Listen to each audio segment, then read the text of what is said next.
Good evening, everybody, and welcome to Thursday Throwdown.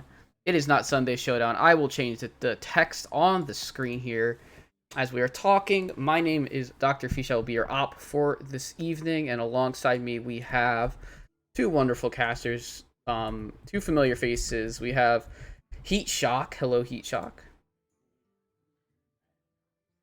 And we have Nice Jewish Owl. I'm okay. Oh crap. Okay. Well, we have two great matches tonight. One, we're starting off in the Pro Series between Lefty 2111 of Manker's Multiple Wives, which is the team that Nice Jewish Owl is on for Pro. And then on the other side, coming off their bye week in week one, we have Mulahu from Poem Locked and Loaded. So if you guys want to go over classes and well, we don't need to go over classes. We have deck lists. I'm gonna pull those up on the screen, and you guys can go over it. I'll change the names as we go along in the decks because I am a bit unprepared, unfortunately. I think I have makes it a Mullahu's little easy. I have Mullahu's lists on the screen. Yeah, it makes it a little easier for us that both players brought the same four classes and the same four archetypes. So we've got the 6 demon warlock, the combo quest warlock that everyone hates seeing on ladder. We've got shadow priest, we've got quest shaman, and we've got quest mage. Yes. Right. It's going to be a little bit of a mirror, except for when you take the bands into account, because we do have different bands. Lefty has lost his shaman, which had a Doomhammer, I think, and was maybe uncomfortable for the mage and warlock. And on the other side, Moholo lost his mage. Gotcha. I think It's going to be very interesting because the Quest Shaman is a little bit of an interesting band because it has some problems and creates a little bit of a rock, paper, scissors effect because it's so bad into the warlock and mage, but so good into the priest. It's going to be interesting that I think it's a little bit of a weakness, even though it got banned by one of the players, and I don't know how that's going to play out, so it'll be interesting. And the priest also has to dodge that shaman because it's really bad there, and otherwise it's pretty strong into the lineup. Yeah, I think one thing worth noting that we were discussing a little bit before the show is that Lefty does have King Mukla in his priest, which is an unconventional card. I've actually seen a few lists going around on ladder with it, but it is going to help it into that quest warlock, and I do think that that's fairly relevant with the mage band because that's sort of where the priest is going to need to find the win, either there or in the mirror. Right. The Mukla is also probably not super convenient for the shaman. It'll be okay. It can play bananas, and priest is gonna love getting bananas, so that'll be interesting. But I think that you really do have to kill warlock quickly, so maybe that 5/5 on turn 3 will get there. I guess we'll have to see.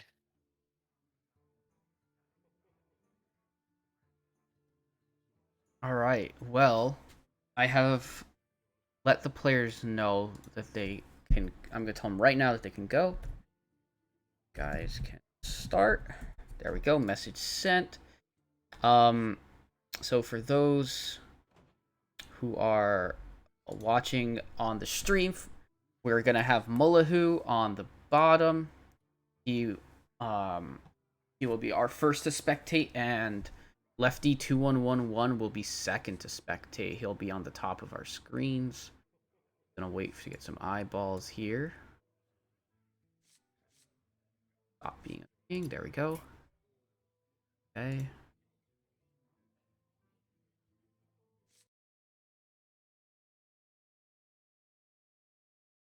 All right.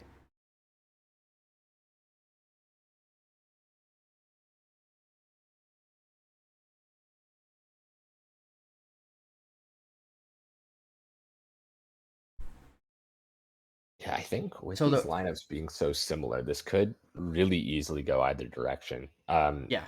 It is going to be super dependent just on hitting the right matchups. I know there's always the arguments about Q order in Conquest, but I do think if you're able to get extra info about what you think your opponent is going to queue, you can get Well, I uh, don't think you can say Q order doesn't matter in THL by any means because yeah. people need to get points. So you're incentivized to play your stronger decks first, and at the same time you can exploit that. Mm-hmm. So it's often good to play strong decks that are good against their strong decks first.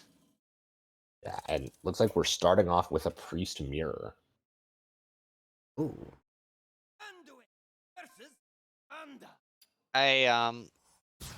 Looking at these decks, I think I do have to give the advantage here to Moholo. He's got Overseer and Argent Squire, kind of frustrating cards for a Priest to deal with. The question will be if that Kazakus comes into play and swings the board for Lefty, I think.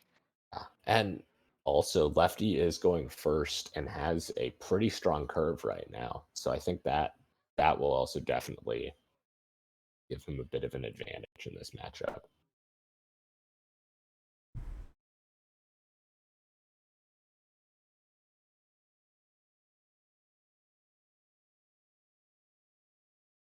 Actually, I'm going to argue here that the better hand goes to Moholo because I think Tour Guide is just insane. I think it's really can be game winning on its own. And then you put on top of that, if we play this Prison Homunculus going first, Twilight doesn't really want to come down on turn 2.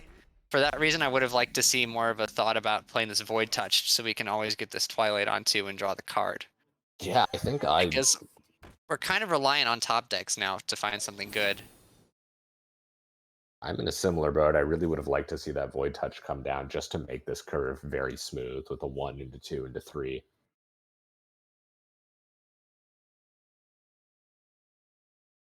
I almost feel like we need the card, but we also need the bigger body. If you play this Void Touched, it really gets demolished by this Tour Guide in hand.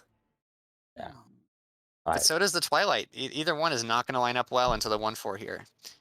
I wonder if we just even hero power the 1/4 so that next turn we can play. Oh, he doesn't agree. I was going to say we hero power this 1/4 and this taunt is in the way and it can't really do anything as it want to. But we see this Tour Guide. We could Tour Guide and coin a Wriggling, or we could Tour Guide and Arg Merchant to finish off the 2/3. I think Tour Guide Og Merchant is the one I like the most because it gives us 3 bodies on board, so we can probably get full value out of our Wriggling Horror next turn.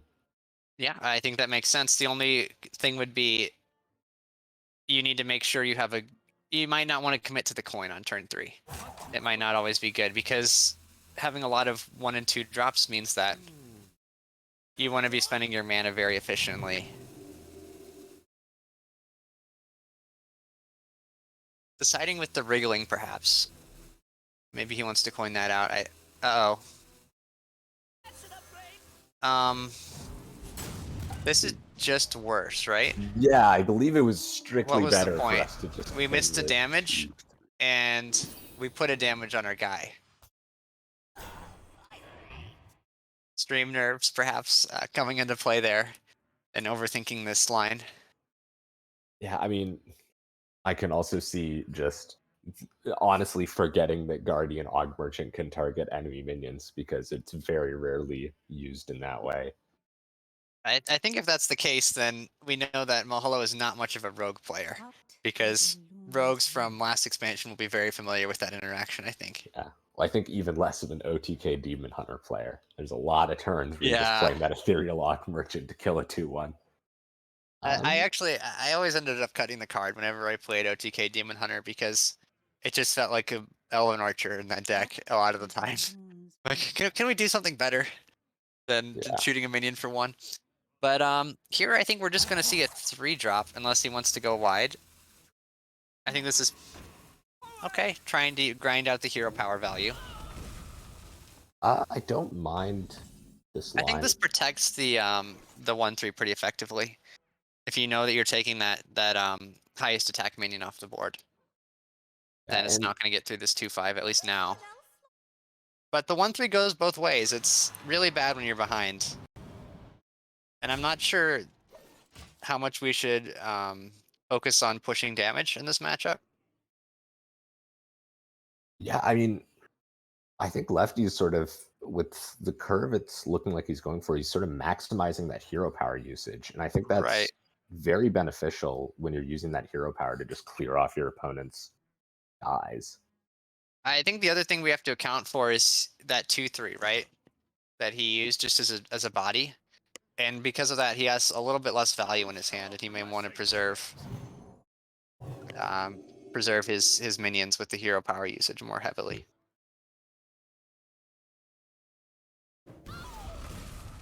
I don't know if there's too much incentive to trade here. We just saw the buff card. Does Moho have a lot of other buffs in his deck? I don't think he did.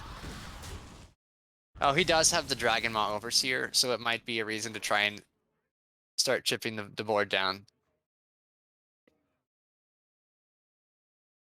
I don't think it's a particularly good card in the matchup, though, because it can die immediately with the hero power.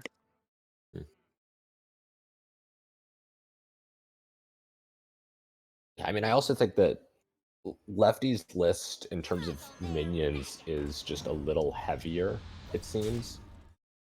Right, I With think it's that the question of that Kazakus. Kazakus, right? Because Kazakus can be a very heavy card.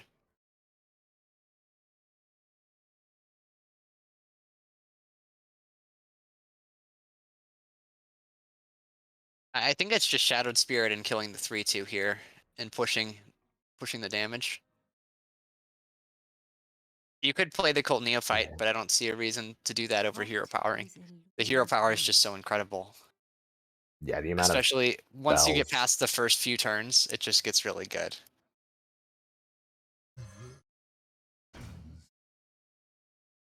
I'd like to see hero power 3-2 and then just push 5 damage face. I think you're ahead enough on board. I don't love this, but to be fair, I don't think the effect of the 1-drop is particularly helpful. So I don't mind it. And actually, we get to see a very, very big reward here because now this Dragon Maw Overseer is pretty underwhelming. Unless you play the Twilight with it, which you don't want to do. I think it actually worked out really favorably to take that trade with the hand of the Overseer and the Elucia and the Twilight. Here, I think I'd like to see Pit Fighter Tour Guide. I'd like to see Benedictus Tour Guide. Okay, Yeah. this is fine too.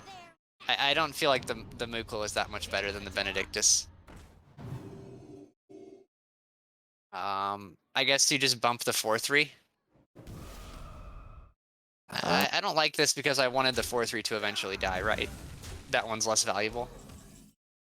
The Mukla Neophyte combo is really nice here because these bananas are totally unplayable and the hand isn't very good. You probably just end up double overseering and buffing each other. I think that seems like the best option, but I don't know how good of a position that puts you in because one of them just gets traded into by the 4-3. Well, I think this was worse. Yeah. This didn't work. At this point, the Benedictus comes down, and I think it's just too big to get rid of. The Starting board with the hero control has power. totally been lost.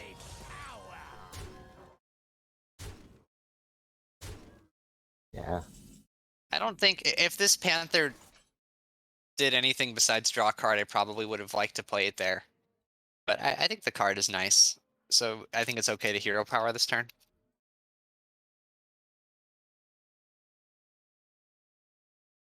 I think this is... I think he's having questions about the Void Shard line now, because it worked out really poorly, because the board is just still there. The 5/5 is still there. Yeah, I think the combo of Mukla and Cold Neophyte was Well, and also surprisingly strong.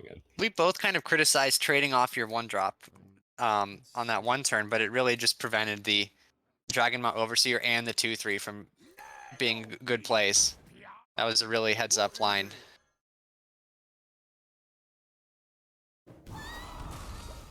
I also have questions. It's turn 7 and the coin is just coming out in an aggro mirror. You know, maybe we could have seen this earlier.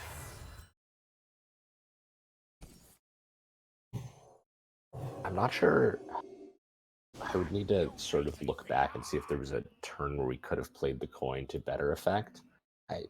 It never stood out to me. I know that much. But yeah. So how much do we value this peasant? Well, I think you can set up lethal, right? Yeah, and you've I already don't seen know. one void We should shard. overthink it. I Yeah, I think I might have like just hero power face, play Panther, go all face.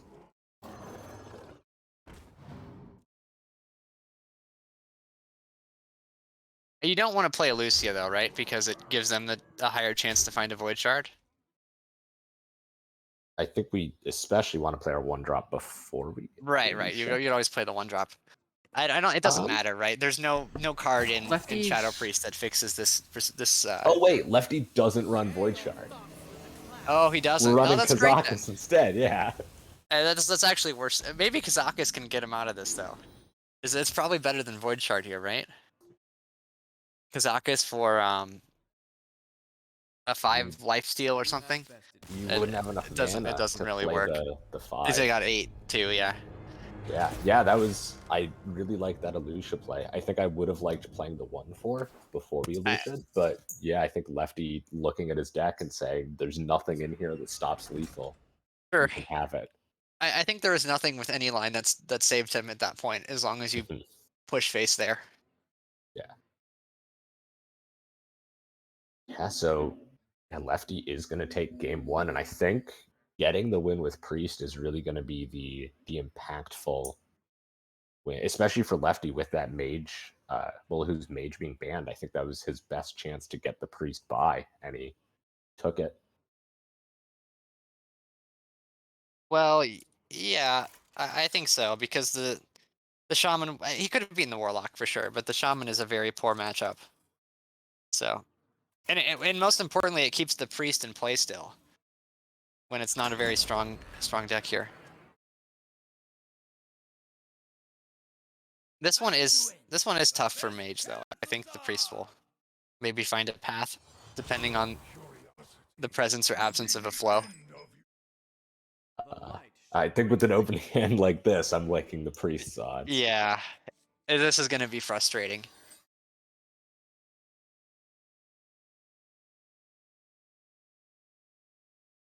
I have won this one as the Mage plenty of times, though. It's not too dismal. You just need to make sure you hit your 4 mana AoE. I actually would have mulliganed for that, because it's very important to interesting. Going to try and set up this this buff. Yeah, I think I honestly would have considered coining double 1-drop. I think it's First Flame Brain Fleece here, is what the line is. You kind of have to know that. You like look at how bad this board is and see that you need to do it now.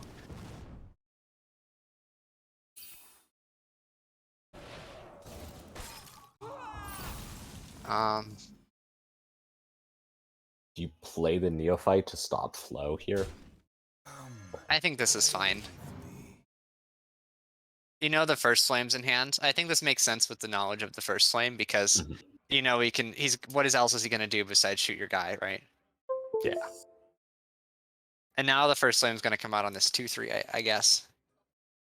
I would expect First Flame or Second Flame, I guess, plus ping. Right. I always think of it as the second First Flame, but it is called Second Flame. Not quite Twin Spell. They don't have the same name.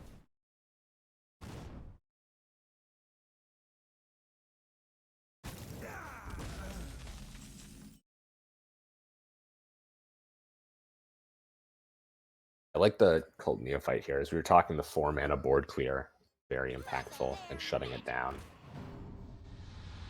seems beneficial.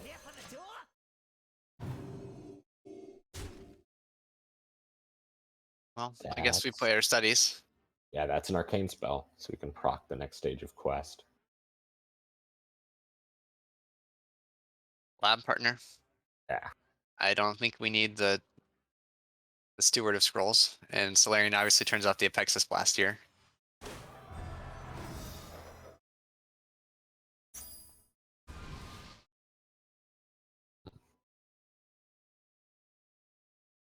Maybe not the best draw off of that. I think we wanted the second Brain Freeze or Flame. It's not great, but it can help us find the deal 3 to everything, which is really going to turn this board around, I think. That's really what the mage just needs to hit, is it needs to figure out a way to get that 3-mana AoE here, because the board's just going to keep getting wider and wider until you play that. Yeah. Although second Neophyte coming down and shutting off, refreshing for another turn. Right. Is certainly going to put a damper on things.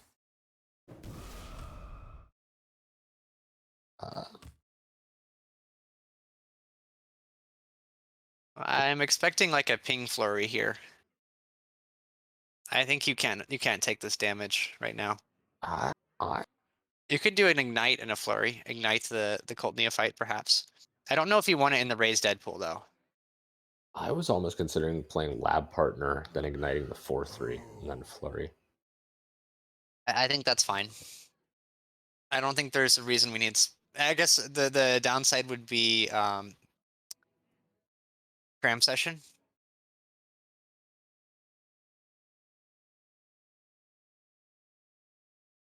This is fine. I feel like playing the flurry was important there. Yeah, I think Flurry was probably a little better. Ooh. Wow, see, and now we get this Cult Neophyte again, which is really a pain. Did not get it though. That was important. We're gonna draw first, right? No, a little bit of misordering there.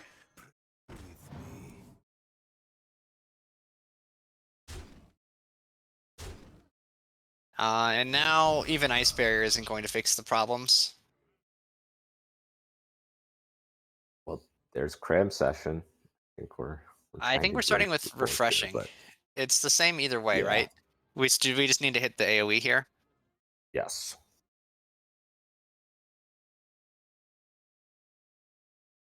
If you play Refreshing and you draw the other Refreshing, it increases the odds of finding the AoE. It's not going to matter though, I think, with... There's the Fire Sale. Oh. It's not going to matter with double Void Shard in hand, because there's just no way to gain health at this point. Okay, we missed a damage. 2 damage, actually, because there was a 1/3 there. I think Lefty realizes it as well. It's game over now. But, if that freeze had come down, it might have bought another turn, which probably wouldn't have done anything. I don't think there's any 5-drops that heal you here. I don't know if there's any outs from Apexis, but I don't think there's any outs any other way either. Mm-hmm. And there might be. Is there the thing that gives you armor when it's damaged? I think there's a 3/7, right? Yes. Yeah, that's your out. I don't know what this is doing. We'd still be dead because we can pretty confidently say it's second Void Shard, and then we're just dead to hero power, even if we. Well, you would go up to 7 because it's 3, and then it would he would have to find another way to heal the following turn. So it's not good odds. That's the only line where you lived though.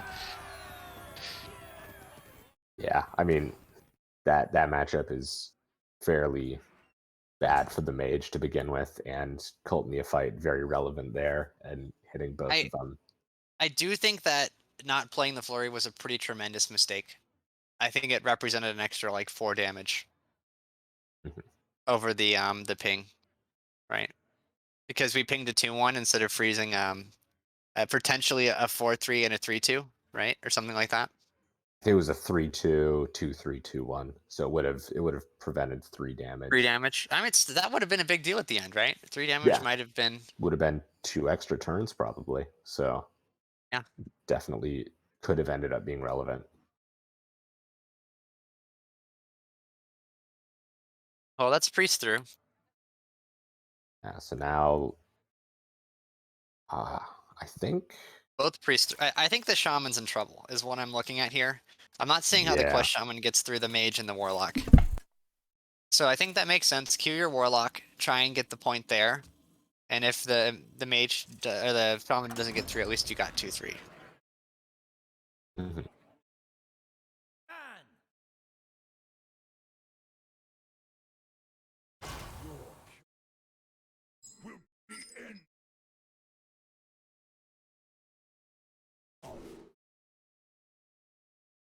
I'm somewhat surprised to see the Hand of Gul'dan keep from the Warlock. I'm not I super experienced with this deck, but I don't think I would do that. I just look for when I don't like this deck at all. It's like one of my least favorite decks ever to play. I just don't enjoy it. But I think you're just my impression was you just look for sense demons because it's broken. Sense Demons and Rod. You hard mull for admissions and rod. Yeah, yeah. I was calling it sense demons. It's the Exactly. demons one. Yes. Um, yeah, rod. It makes sense to keep that. It's very good. Mhm. Um, this dark portal is going to be strong, I think, because there should be 8 cards if you tap portal, right? Yes. Problem mask is great here, right? A mask could get him killed. Shattering Blast is playable for quest completion. Yeah. But I It's don't think never we're mirror completing the entity. quest. We just have to burn him down, right? Yeah, I guess the concern with Mask is how often are you making it to turn 7 and your opponent not having a huge board? I Because think usually turn Warlock. 7 is doable. I mean, yeah, you have to deal with the board, but that's doable. Just it's Uh, not like mage is very good at fighting board, right? It beats paladins for that reason. yeah, I And warlock's boards are not impressive with this deck. I'm not a fan of the mirror entity pick. I Think think that the idea here is that they play a 2/6 like your spells cost health, and then you draw your deck with the mage and kill them with fireball. I think that's what our plan is. I don't think it's gonna work because there's gonna be this unstable shadow blast on it when you see that come down. But it's a nice idea. and I think for lefty we play Ice Barrier here to help us with our quest and okay. This is fine. Yeah. Your It's opponent knows I it's don't either think we finished the arcane quest or in this matchup, so it's. Oh no. Well, okay, this is why we don't pick mirror entity, right? Did not work out. uh, yeah.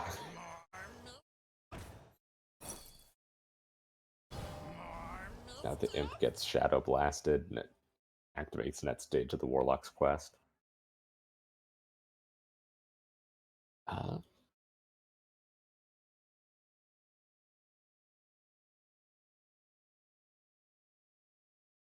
I guess if we Shadow Blast as Warlock, we are shutting off Dark Portal for next turn. So there's some thought to not Shadow Blasting here. It's only 1 damage. I don't think we're in that much of a hurry to complete the quest. That wasn't my impression of this deck, was that we had to rush it this aggressively. But maybe I'm wrong. Yeah, without Flesh Giants or anything like that, I think we usually want to be more focused on comboing our opponent. I'd expect to see Lefty progressing the next stage of quest here, partially just for the card draw. I mean, you definitely want to play this flurry because it's dead later. So let's do it now.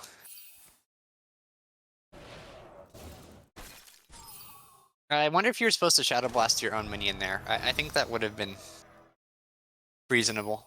I'm not a fan of killing my own minions with anything, but I'm a little it would have been surprised by helpful. the ping there. Yeah, I am too. It does prevent Shadow Blast hero power to get next step of quest as well. Maybe, yeah, I think he's Warlock also trying to strain his um, opponent's cards. Oh, there's the created by Dark Glare. and Stealer of Souls combo is ready. We just need to find a way to get this Hand of Gul'dan discarded, maybe? Yeah. Or Yeah, played. I don't think we're going to play it. if we Dark Portal into Nightshade, we can combo off the turn after. I would like to briefly mention that Mask would be very strong in this situation. It's looking appealing, right? Yeah. I think this is Arcane Intellect. The other two just don't do much. Yeah.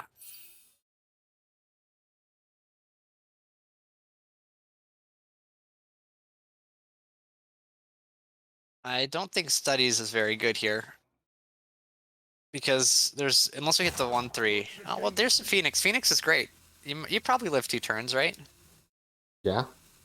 I think that's about how many turns you've got left, and it might be the boost you need without the quest reward to get over the finish line. You have to play the Phoenix, right? We can't wait on this. Yeah. Or not.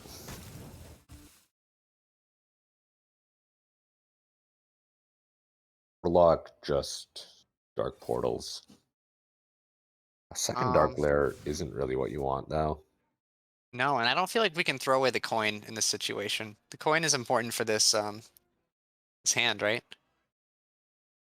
Well, otherwise we're milling a card, so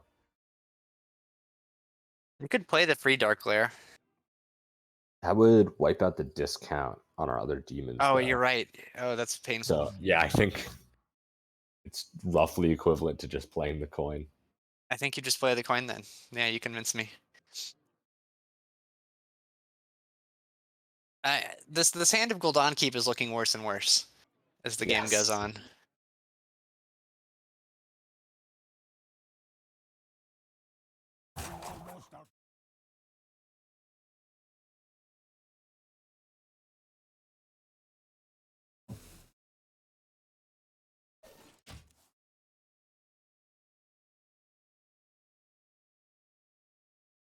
Well, we can get our next step of the quest done and also play Phoenix if we want.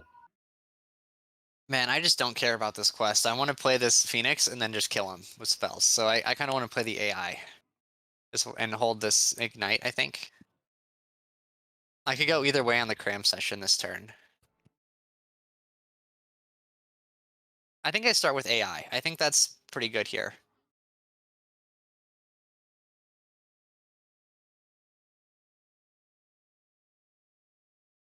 I definitely prefer the Phoenix kill him plan over the quest completion kill him game plan. Because I'm not sure how we would ever finish the Frost spell.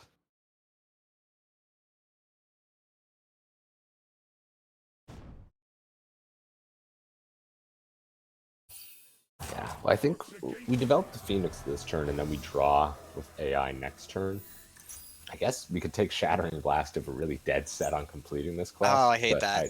I like Counterspell. I actually would have fixed the tradable so we could draw a card next turn. Oh, and we get punished for not ditching the coin. Yeah, it did not work out.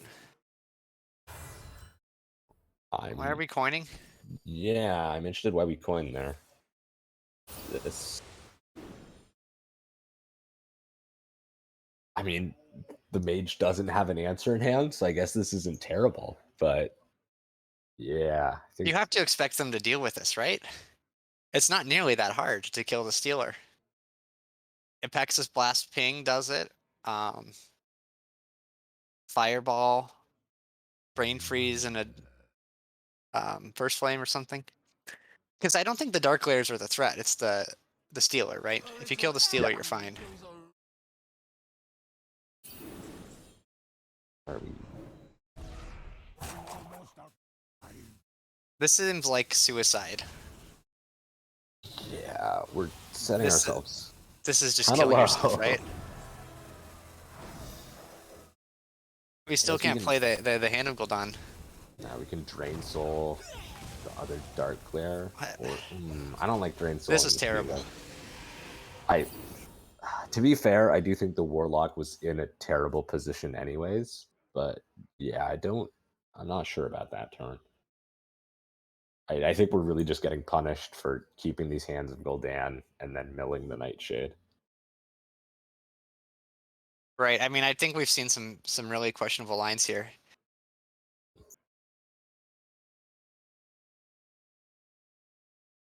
Is there a Raise Dead in this list of Warlock? There shouldn't be. There isn't normally in these. No, there's not. There's not. I was trying to think. It's something I've played before that made some sense to me here. But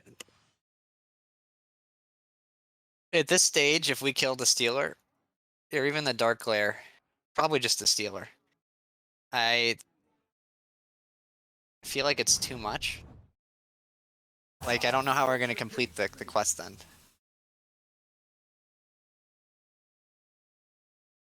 Maybe if there's a free admission next turn that hits the 5/5 and the Stealer.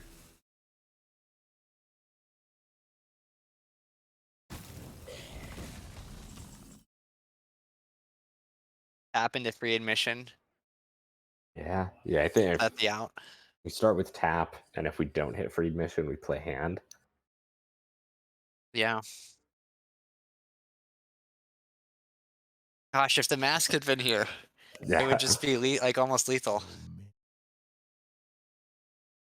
It would have been, right? You could just next turn you would just first flame and mask them, and they'd be dead. Mm-hmm.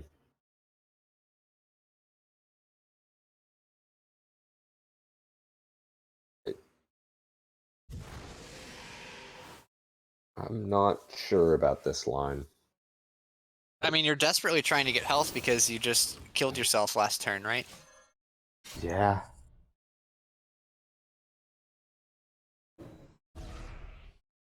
And the mage doesn't have lethal right now, but We could actually draw into it, right?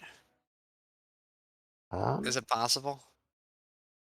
it's just so 2 fireballs, 2 ignites. I think Apex's and the counterspell second is very attack. reasonable here, because there's like no spells in hand to trigger the counterspell. What is this? What are we doing? We play quest reward and cram session. Does that help? I'm not sure it's any better than the Apexis Blast. I mean, we're just milling our own cards.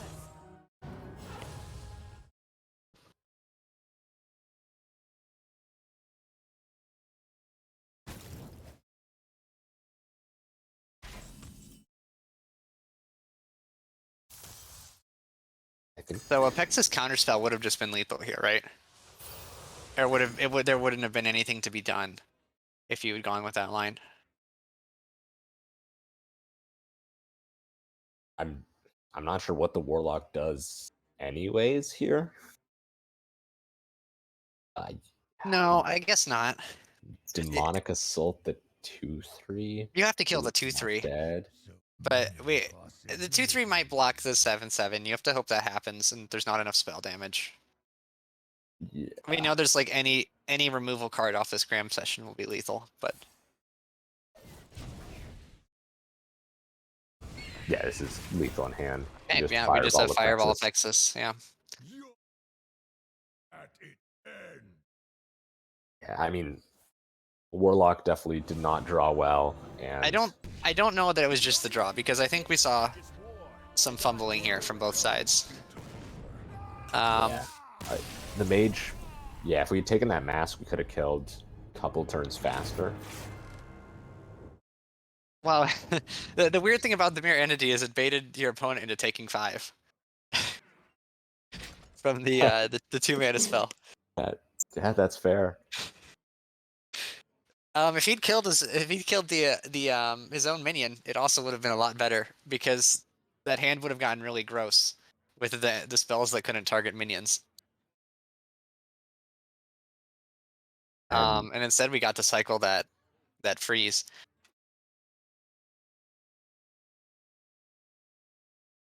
Warlock Mirror. Yeah, I don't think anyone's crazy enough to play Quest Shaman into Warlock right now, so.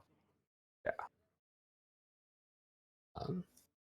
Yeah, we do have the slight difference in these lists. In the 30th card, we've got Lefty is running the 7 demon, so he's got that 1 Minari Mosher.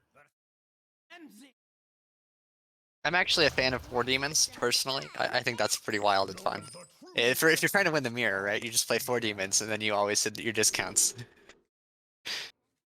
Yeah, I think that was the build that people were initially running, but I think the addition of the Nightshades I makes see your how it draw helps. more consistent. Well, I think it helps the bad matchups too, so. I was just thinking in the terms of the mirror, then you can just, combo faster if you're reliably discounting your more critical pieces. I think we're throwing the Mosher, but yeah, the Backfire seems keepable. Yeah, Backfire is good card. Especially without the coin, you're down a few cards, so getting a big hand early is nice. I think Mahalo has a stinky hand. Yeah, but we have 2 turns to draw Rod or Free Admission. Yeah. Lefty's hand looks pretty good right now. You're still missing the Stealer, but if you find that, it's really going to come together, I think. Yeah. I think it's going to be like a tempo Demonic Assault next turn.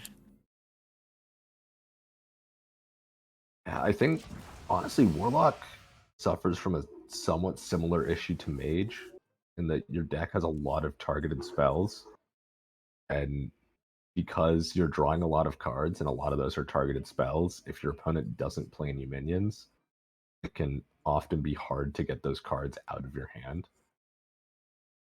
Right, but usually it's certainly a problem for Mage, but usually it doesn't end up milling its own cards. Because if it has 10 cards, it usually can find something to play. I don't know that that's the case with Warlock. Because there's so many, it just has so much removal. Mage runs more into the issue of if your opponent's not playing any minions, you can't progress your quest, and that's what messes with you. But they both sort of suffer from needing to target things to advance their game plan in a way. I think this was a good line, by the way. It's a quest completion to just shoot yourself here.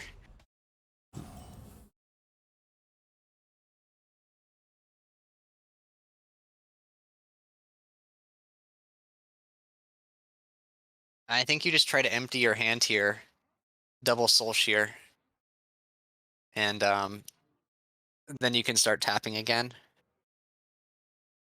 Yeah. Soul Shear is kind of tough to play, so I like getting rid of that one.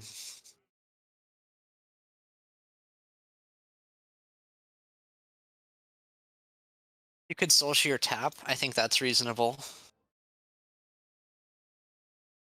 Yeah, I think either double Soul Shear or Soul Shear tap, both. Actually, yeah, we drew Rod, so we play Rod.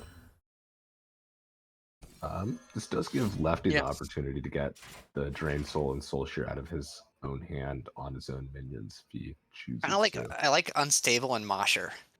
Is that wild? You could do the Soul Shear. I definitely want to play Mosher here.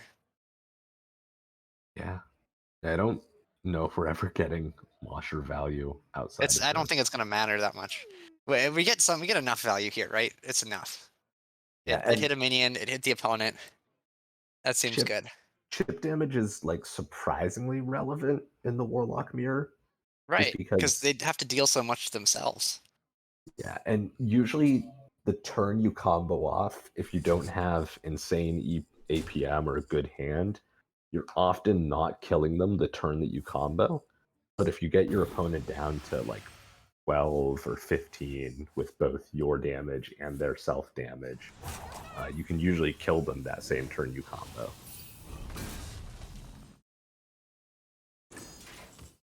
There's Stealer so now just looking for more card draw, because we can pretty quickly discount this Stealer with both Demonic Studies and Rod. We're looking for Dark Glare, and we're looking for a little more card draw here.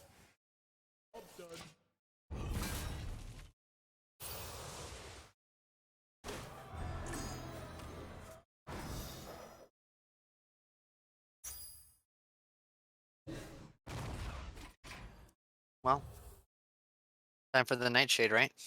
Yeah, I think we Nightshade and then Drain Soul our own Nightshade. Yeah. Or Unstable Shadow Soul Shear Blast or a Nightshade. The Shadow Blast, I think it's very useful for killing the enemy stealers. So I don't really like that line. It does complete your quests. No, not yet. So it doesn't even complete it.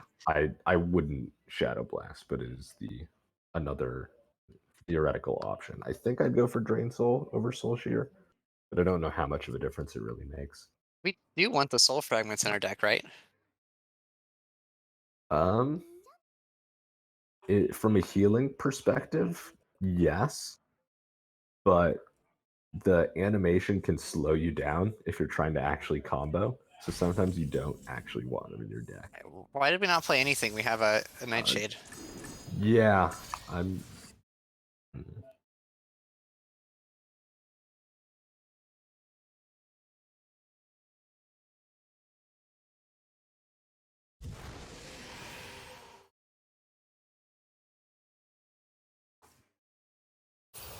Clearly, Amuhalo is less concerned about the soul fragments because he's shuffled them at every opportunity into his deck. Well, with Rod, they do count for additional draws, so that's probably part of the reason. Oh, and Atheron's fantastic. No, we don't agree. I think it could have been a free 8/6. Yeah, I don't know how good a free 8/6 is in this matchup, though. It's annoying, right? And it gets it out of your hand. It's not going to get stuck. Still no Stealer of Souls or Sense Demons. I think we probably play Mosher. Then See, this is why we could have played it earlier. Soul our own Mosher. How bad is like a Mosher Matron turn? We mill a card. You could Matron first and mill after. I don't think we usually want to risk milling our cards. Situation like this. We got to do something. This is reminding me more and more of the Control Warrior mirrors, where you're both like twiddling your thumbs and dumping one card a turn until somebody draws something playable. Yeah.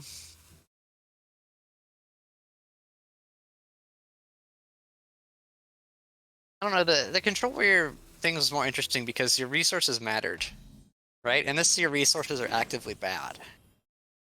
So it's kind of flipped, I think. I mean, it's combo time, right? Wait, don't play the Imp. We play the Play the Stealer Stealer Dark Glare. first. Play the Stealer, then the We Imp. don't Dark Glare, but we'll find it. I think we Stealer, then Imp, then Hand. And even if we don't draw Dark Glare, we're just set up with a bunch of cards that cost health.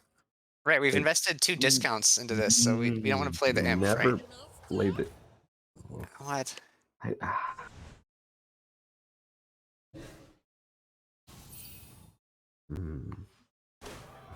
I guess if our plan is to just not play any minions for our opponent to target with stuff, this makes sense. And we're set up to... Well, you got the Dark Glare. That was a really good draw. Yeah, we can't quite combo next turn without Nightshade draw. I think you like Demonic and play these Drain Souls. Get some hand space, right? They shouldn't be doing any helpful things later. Now this is fine too. Sure. We're just dumping cards out of hand to get ready.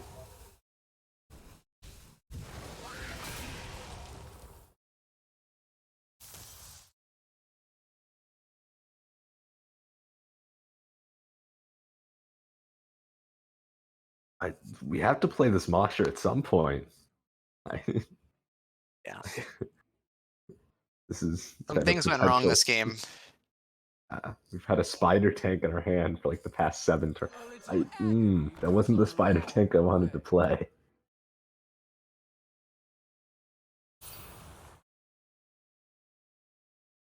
Okay, we got a Stealer. Okay.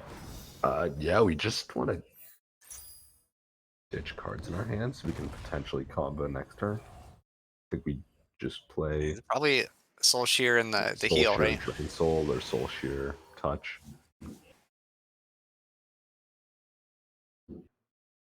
I mean, you could Shadow Blast. It feels insane. Yeah, I think touch makes sense.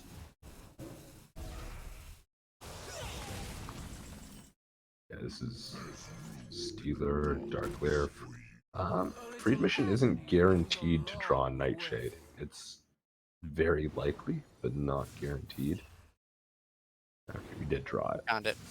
Yeah, we just play the Nightshade. I don't think we're supposed to play the second Stealer here, right? I don't think it makes a I'm not difference. seeing a reason to do that. I think it's just you play all of the good Because cards. we're not going to kill him this turn, right? Depends I don't think we can. how fast. I think I think you need another turn. I mean, we're playing Quest Reward, we're playing Hand, and all of the cards drawn off of Hand are going to cost health. We can also Hero Power and have something there that costs health.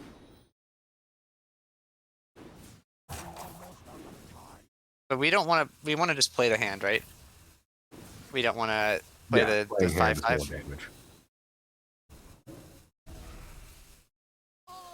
Then, yeah. Shadow Blaster on a minion, we're playing the Nightshade. And turn Oh, I button didn't even see the green. Shadow Blast yet. You knew what was happening. Yeah.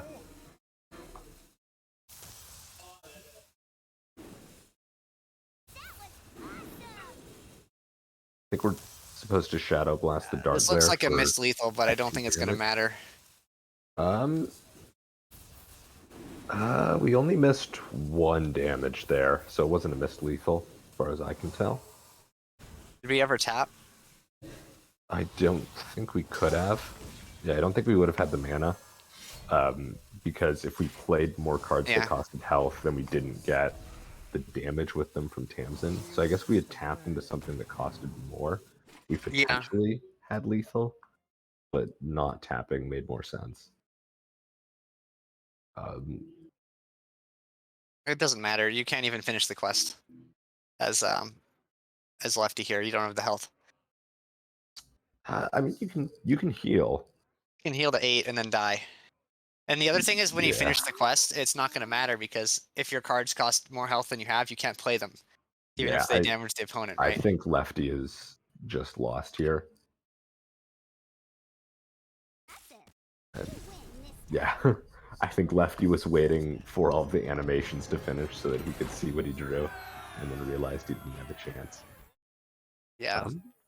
So we are going to be headed to game 5. Shaman. I think the Shaman is hopeless, but we'll see if you can pull it out. Pull out a miracle. You have to cheese like a big minion early, right? Something like cheese a huge board really early before Warlock can respond. Yeah, you either have to cheese a huge board early or get your Brucon down quickly and then play There's no like 3 or Brucon 4 or anything in lightning here. bolts. The quest reward. Oh, the quest reward, double yeah. spells, yeah. Because Warlock can get kind of low, and if your opponent's at like 18 and you manage to guidance into some extra lightning bolts, you can find lethals that way. But it's definitely an uphill battle for the Shaman. Yeah, the HS replay stats say this is the worst matchup out there for Quest Shaman. So, right. I don't know. Mage is pretty terrible as well. But yeah, I think you keep the backfire. You just want to make sure you could throw it because you're on the coin. It may not be very easy to play if you tap on 2. So I think that's the reason. You could also coin it out on 2 and try and hit Rod or free admission. yeah, I don't mind keeping the backfire. I think we plan on coining it if you keep it. Yeah. Is And what I would say. I think you don't keep the other 2 ever. No, I think it's just the question of backfire.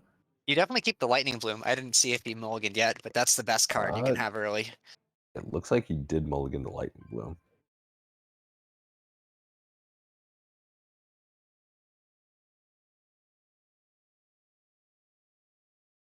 I don't. What would be better in our opening hand than Lightning Bloom is Quest Shaman.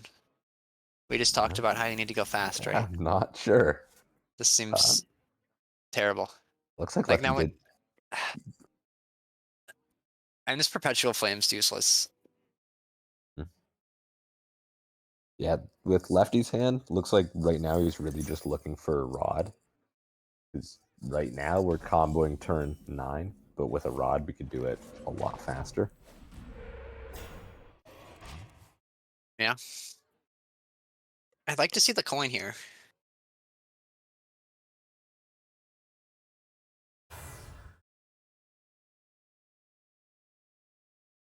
Oh, there's There's free admission, yeah. You definitely want to make sure you don't hit. This is where the 4 demons is pretty good, right? I'm not saying it's necessarily the better list, but 4 demons here, you would get a stealer and a dark glare. And now we have the risk of getting 2 5/5s. Yeah.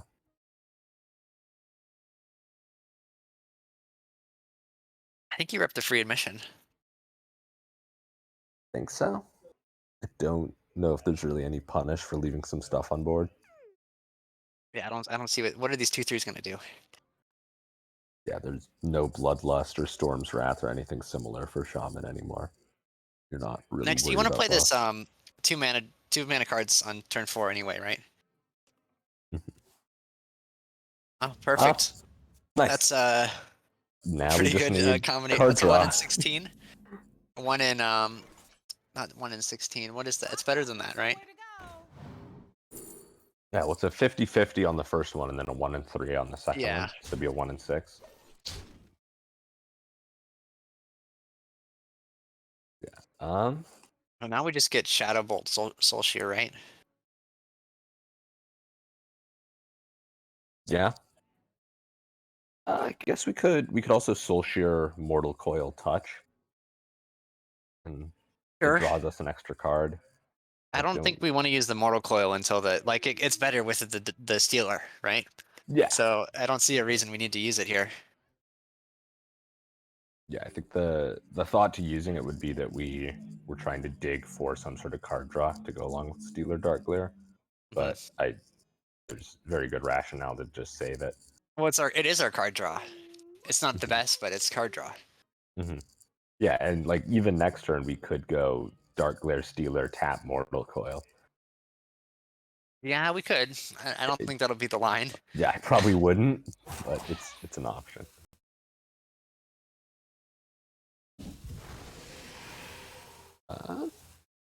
Interesting. Okay. We got Nightshade. Yeah, well, you don't have hand, which is. I think you could. I don't think we need the heal. Yeah, I don't like this line. You might have wanted to just play touch just to get the card out of our hand.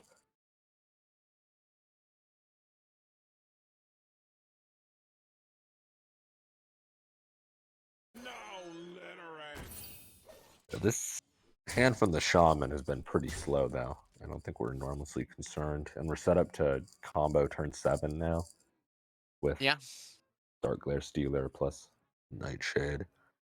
I think we can just play. I would probably just Demonic Assault and Touch the 6/4. Actually, I really like that line. I didn't see that one at first, but I think that's what I would go with. This isn't. What are we doing here? Interesting line of play. What? I'm expecting a tap here. Sure. And then I guess we can Shadow Bolt one of the 2/3s and then touch something, or yeah, I don't. I'm not sure about this line. I think I really wanted to save this Dark Glare. Right. The Dark Glare was really good because it was 1 mana. Yeah.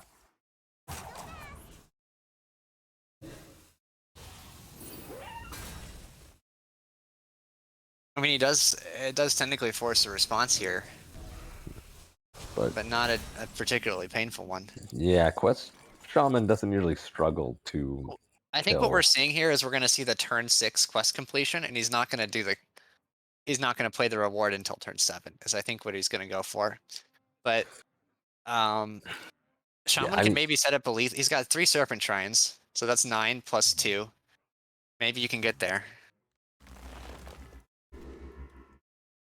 Perfect. Those are great. Now we can play a charge cell and a revolve or something, right? Yeah. Do we play Perpetual first just to get a slightly higher cost minion, or is that not I worth think it? you want to play it after because it kills them. Maybe it kills the minion. You could also Yeah. just play the Serpent Shrine and the Perpetual or something. I guess This we is can fine. Perpetual charge call now. Yeah. Yeah, this was good. We don't need to revolve the charge call minion. That doesn't help, right? Unless we really low roll. That's not a Oh, low wow. roll. That's very strong. I think Warlock kind of has to go Stealer Nightshade here and just hope that we're set up to win the next turn. I don't know how many cards are going to kill this 7/8. I think both of the deal 6s have already been used, right? Yes. Drain Soul or Soul Shear would allow us to clear it if we do Stealer Nightshade because we can rush in. Well, then I'm going to kill the 2/4, but I don't think the 2/4 is a problem. But that makes Yeah. sense. Yeah, I think that's the line. You just have to hit one of the deal 3s. Yeah. And even if you don't, you're pretty much never dead here. That works. Oh, there's Drain Soul. Nice. Yeah, we definitely just Drain I Soul also this. kind of expect to see the other Nightshade. I don't think I do because it discards. Oh, it could discard the Stealer. Yeah. And It's next 1 turn, and 3, but it's a painful one. well, I also think next turn we kind of want to play that Nightshade alongside Mosher and heal for 8. Well, then we're discarding our Stealer still. That doesn't change anything, right? So I don't know why we would. I guess we could play the Stealer first as a 4-mana 2/6. This is an interesting Quest Warlock game. Right.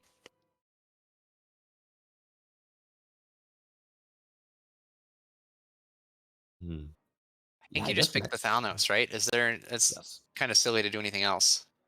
Yeah, you have to kill the Stealer. Landslide works. Actually, You could have also done the Serpent Shrine on the minion. You know, so but Warlock's now in a really good position because we can play Stealer, Dark Glare, Mortal Coil, the 1/1, play the Nightshade Matron, and then also tap. And we're that's really good. Yeah. completing our quest.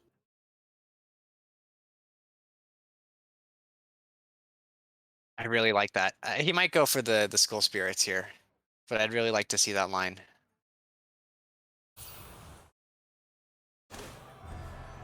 Yeah, I would have wanted to start with that Dark Glare first. Yeah, I think the concern is that if you blow your second Stealer and you don't get there, you then start to sort of struggle to win.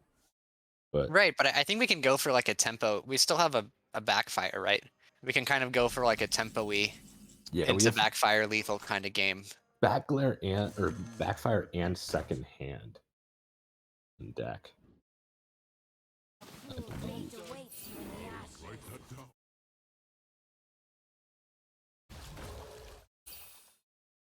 And now there's nothing with 1 health, so we can't draw with the. Well, we can looks like Demonic Assault. We just go Stealer, Dark Glare, Nightshade now because we drew hand. We got to go though. We can't sit on this because it's going to take a bit. So let's start our turn. Or not. Take our time with it. You know. Yeah, we're taking long enough now that I don't think we're. I don't think you can go for it. You're not gonna be able to get there in time. Because there's a bunch of soul fragments in deck, right? Yeah.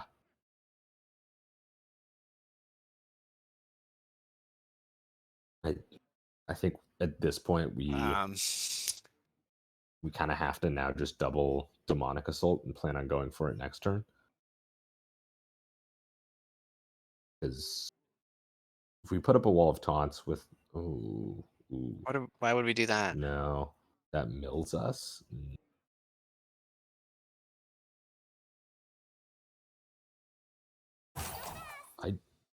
don't like. Is he this. going I for the don't think- Mosher, I guess? I guess that makes sense. I'm not a huge fan of this, though. I think I would have liked to just go for it. But yeah, at this I think stage it's in the going to turn, get there. Yeah.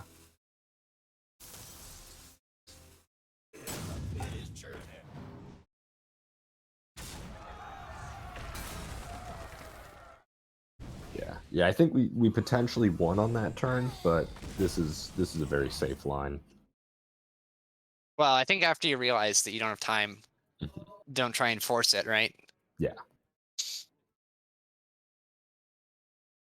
Serpent Shrines available now. Maybe the Fireheart gets there. I guess you Fireheart now, right? You get Landslide or something with the spell damage to clear this, and then push the face damage with the minions. I think the minions connecting is probably required. Yeah. Maybe a Lightning Storm would actually be pretty good. These are bad. Dunk Tank is 4 damage. Just chuck it face. Doesn't like that line. So I didn't we really like it Feral and we either. Try and hit Perpetual Flame. Oh, Torrent. Overdraft. Okay. Yeah, Overdraft is better here. Why did Tidal Wave? I'm guessing he didn't Seems see like the we lightning bolt, roped, right? Yeah. Yeah. I think it roped and it picked for us, because otherwise we would have been able to double bolt there. And that probably would have been better. I think Steel or we're Yeah, 1 I mana think off we- the backfire damage, but I think we can just need still to go play the for it backfire to here. finish the quest. We have to play another card first. Right. And we should So maybe play we Dark don't finish the Glare. quest. Dark Glare backfire. I'm not sure.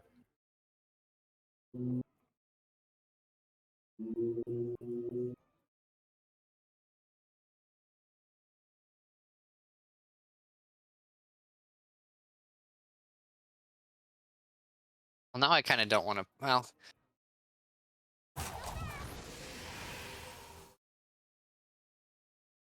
I kind of want to play another Demonic Assault. Retapping? I want to tap. Let's tap. Okay, no. I mean, we're at 30. We're never dead here to the Shaman. I guess there's probably crazy miracle worlds where we're dead, but we've already seen Fireheart come down. So Well, those I'm are as unlikely to enticed as I am by the Stealer combo, I realize we can't play the 5/5 if we go that line, right? We won't have enough mana. Yeah.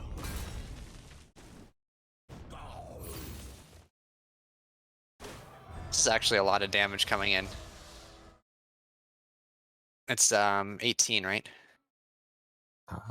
Hey, you can't play the second Not all this Serpent turn, Shrine, but in the next coming turns, and I don't think there's a lethal here.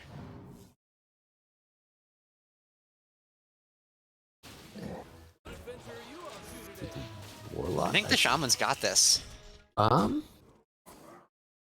It depends how many think of the it's cards over. in our deck are real cards for the Warlock.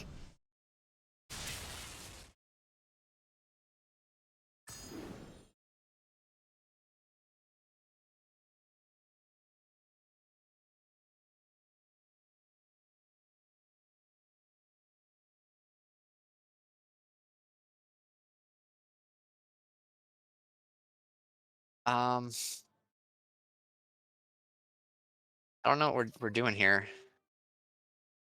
I think we're dead. I don't think there's anything that kills the 7/7 left, right? No. I mean, we have to Demonic Assault to try and not be dead. Right. So do we tap? I think we tap. We should have tapped last turn so we could finish the quest.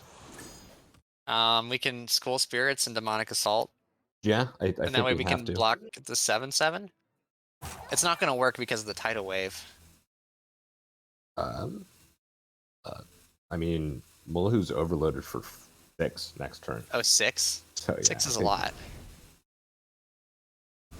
Okay, this was not the order.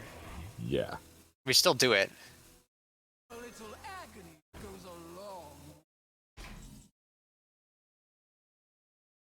It's lethal. Oh, it's exactly lethal. The It's problem the was we Serpent didn't block Shrine. the 7/7, right?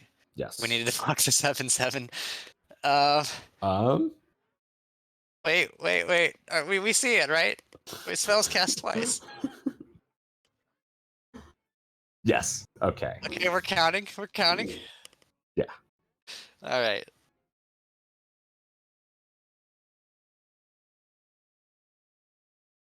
I Man, think this there were. this was a rough match. I think there were a few turns there where the. Yeah. I Yeah, think the it's Warlock over. could have won there. There were a few turns where we had the option to go off with Stealer, and we just Oh, waited too long. I absolutely agree. I think that was some bad Warlock play. Because there was like several turns. If we had that original hand where we had the turn 7 like full combo, right? Mhm. And then we kind of let that fall apart. And then later on, we had the option of setting up the quest reward, and we didn't do that either. And then we were dead. Yeah.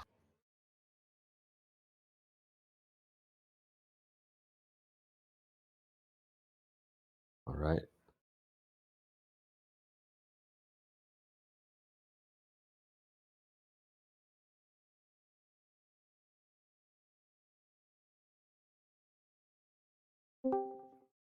All right. Hello. Hello. Congratulations on winning Thank your you. match. Thank you. Thank you. Yeah, I think weirdly, as good of a deck as the Warlock is, it came down to whose Warlock play was the least bad. Yeah. No, literally at the Because top. man, there's a lot of mistakes, and it's a hard deck, Yeah. and it's a lot easier when you have 2 people trying to talk about it and figure out the lines. But man, that was some tricky situations that didn't go according to plan. Yeah, there was a lot of spaghetti there. I mean, even pre-game, I was like, I'm glad that we both left Warlock up because it's just going to be a complete fiesta, and it's just a matter of who has more reps on it, I suppose, who draws a little bit better. But it came down to both of us hard throwing our Warlock games, and then it came down to the rest. The last game, it was I don't think you should have been in that with the hand that you were up against. Oh, did they have the nuts? Yeah. I think there was a turn 7 lethal. Okay. Yeah, but that's why I kind of felt okay. Like both of us honestly had decks that were good against like the leave up Warlock, hope they throw, and then have goodish matchups where if you try to go off and you don't complete, almost all the decks that we had just kill you, like Mage and Shaman. Just if you mess up, you're dead. Obviously, didn't want to take the tidal wave off of our Instructor Fireheart. Oh, I saw that on your player cam. Yeah, I was like, oh, he roped. Yeah. yeah. I was once I saw that overdraft, I was like, oh my god, no! And I had to start looking at what was up there. If we could attack again. I was also hoping at the Loan Shark we could get like the double coins to go off with the Brucon build your own Lightning Bloom. But yeah, those games were wild. Hearthstone is probably the hardest right now that it's been in recent memory, as far as I am concerned. Well, I don't like the meta at all. I think it's my least favorite meta ever, but I'm glad some other people are finding it interesting. But yeah, it's definitely like you have to be very familiar with these decks, and we've only had a few days since the balance patch, so it can be challenging in that regard. I think as time goes on, Warlock is going to get really kind of broken once people know it really well, and we'll have to see what happens. Yeah, I mean, I honestly literally just moments ago, an article that I wrote for talking about literally just that this deck is not going to be legal for very long. I mean, there's just so many things with it. That's why I would strongly suggest that people honestly start playing the Flesh Giant version, because I think that one is going to survive whatever happens next and come in terms of like Warlock changes. And that deck is very good. That deck should be what Warlock should be. This deck with Stealer Souls Handlock is fun. Not for long. Yeah, bring out some more Giants. Run it. I love whatever this Handlock. isn't. I feel that. Yeah, I think Handlock is kind of broken still, but Handlock's really fun. I'd like to maybe see changes to the quest, honestly, if there was anything. Like maybe not the lifesteal part. It feels like it's a bit much. Mhm. I guess you could like Um, lose even more life, and then maybe it gets a little bit too difficult. Maybe. right, maybe you bump them all up by 1. Yeah, at least. But Even if you just change the first 6 to a 7, I think that actually makes a pretty big deal a lot of the It time. does. Mhm. Yeah. And if you That- change that second 7 to an 8, that What's- also makes a big deal. What's funny is that would make 0 difference in wild. That's the Yeah, I funny heard part. it completely Yeah, broke I don't think they're wild worried too, about right? wild. Yeah, and I mean because we'll have to talk about it a little bit. I'll talk about it in a little bit when we get into Warlock, when we get into the wild match. But because we actually do have one of those decks, I'm not sure if it was banned or not. I didn't check bans, but yeah, sorry to interrupt the flow of the interview. Oh, you're good. It was funny that we brought we brought the same lineup, which I thought was fun. But the priest version, we wanted to submit on Wednesday just because of like timing concerns and stuff, and so we submitted a little bit early. And I'd be curious to hear what you guys said about our lineups because there's a lot of weird stuff in a lot of our lineups. I really liked I the Mukla. That was the coolest thing. Yeah, I'm a big Mukla gamer. destroyed I've me. brought it before in THL.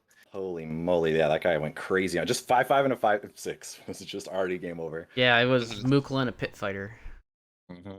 That's good enough. I'm still a big fan of the I'm trying to get people to play the demonic studies. I think that card is really sweet. Yeah, I see how it helps accelerate the combo sometimes when the free admission doesn't happen the way you want it to. Yeah, like I played the Minari Masha version for a little like 7 demons or whatever, and whenever you hit it off of free admission, it just feels completely miserable. Now, demonic studies can be another way to find your Masha when you need it. It found the matron for me, I think, in this game too. It's Well, it would have it's been been pretty really. sweet. The weird thing is, it would have been really, really good that turn 5.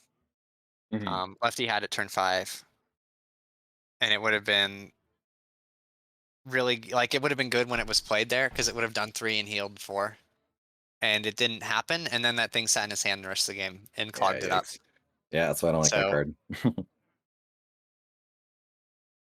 well, I think you maybe shouldn't be too greedy with it. Is what I learned from that. Right? You have to kind of like the minions can clunk up your hand as much as the spells if you don't use them at Oh the yeah. right time.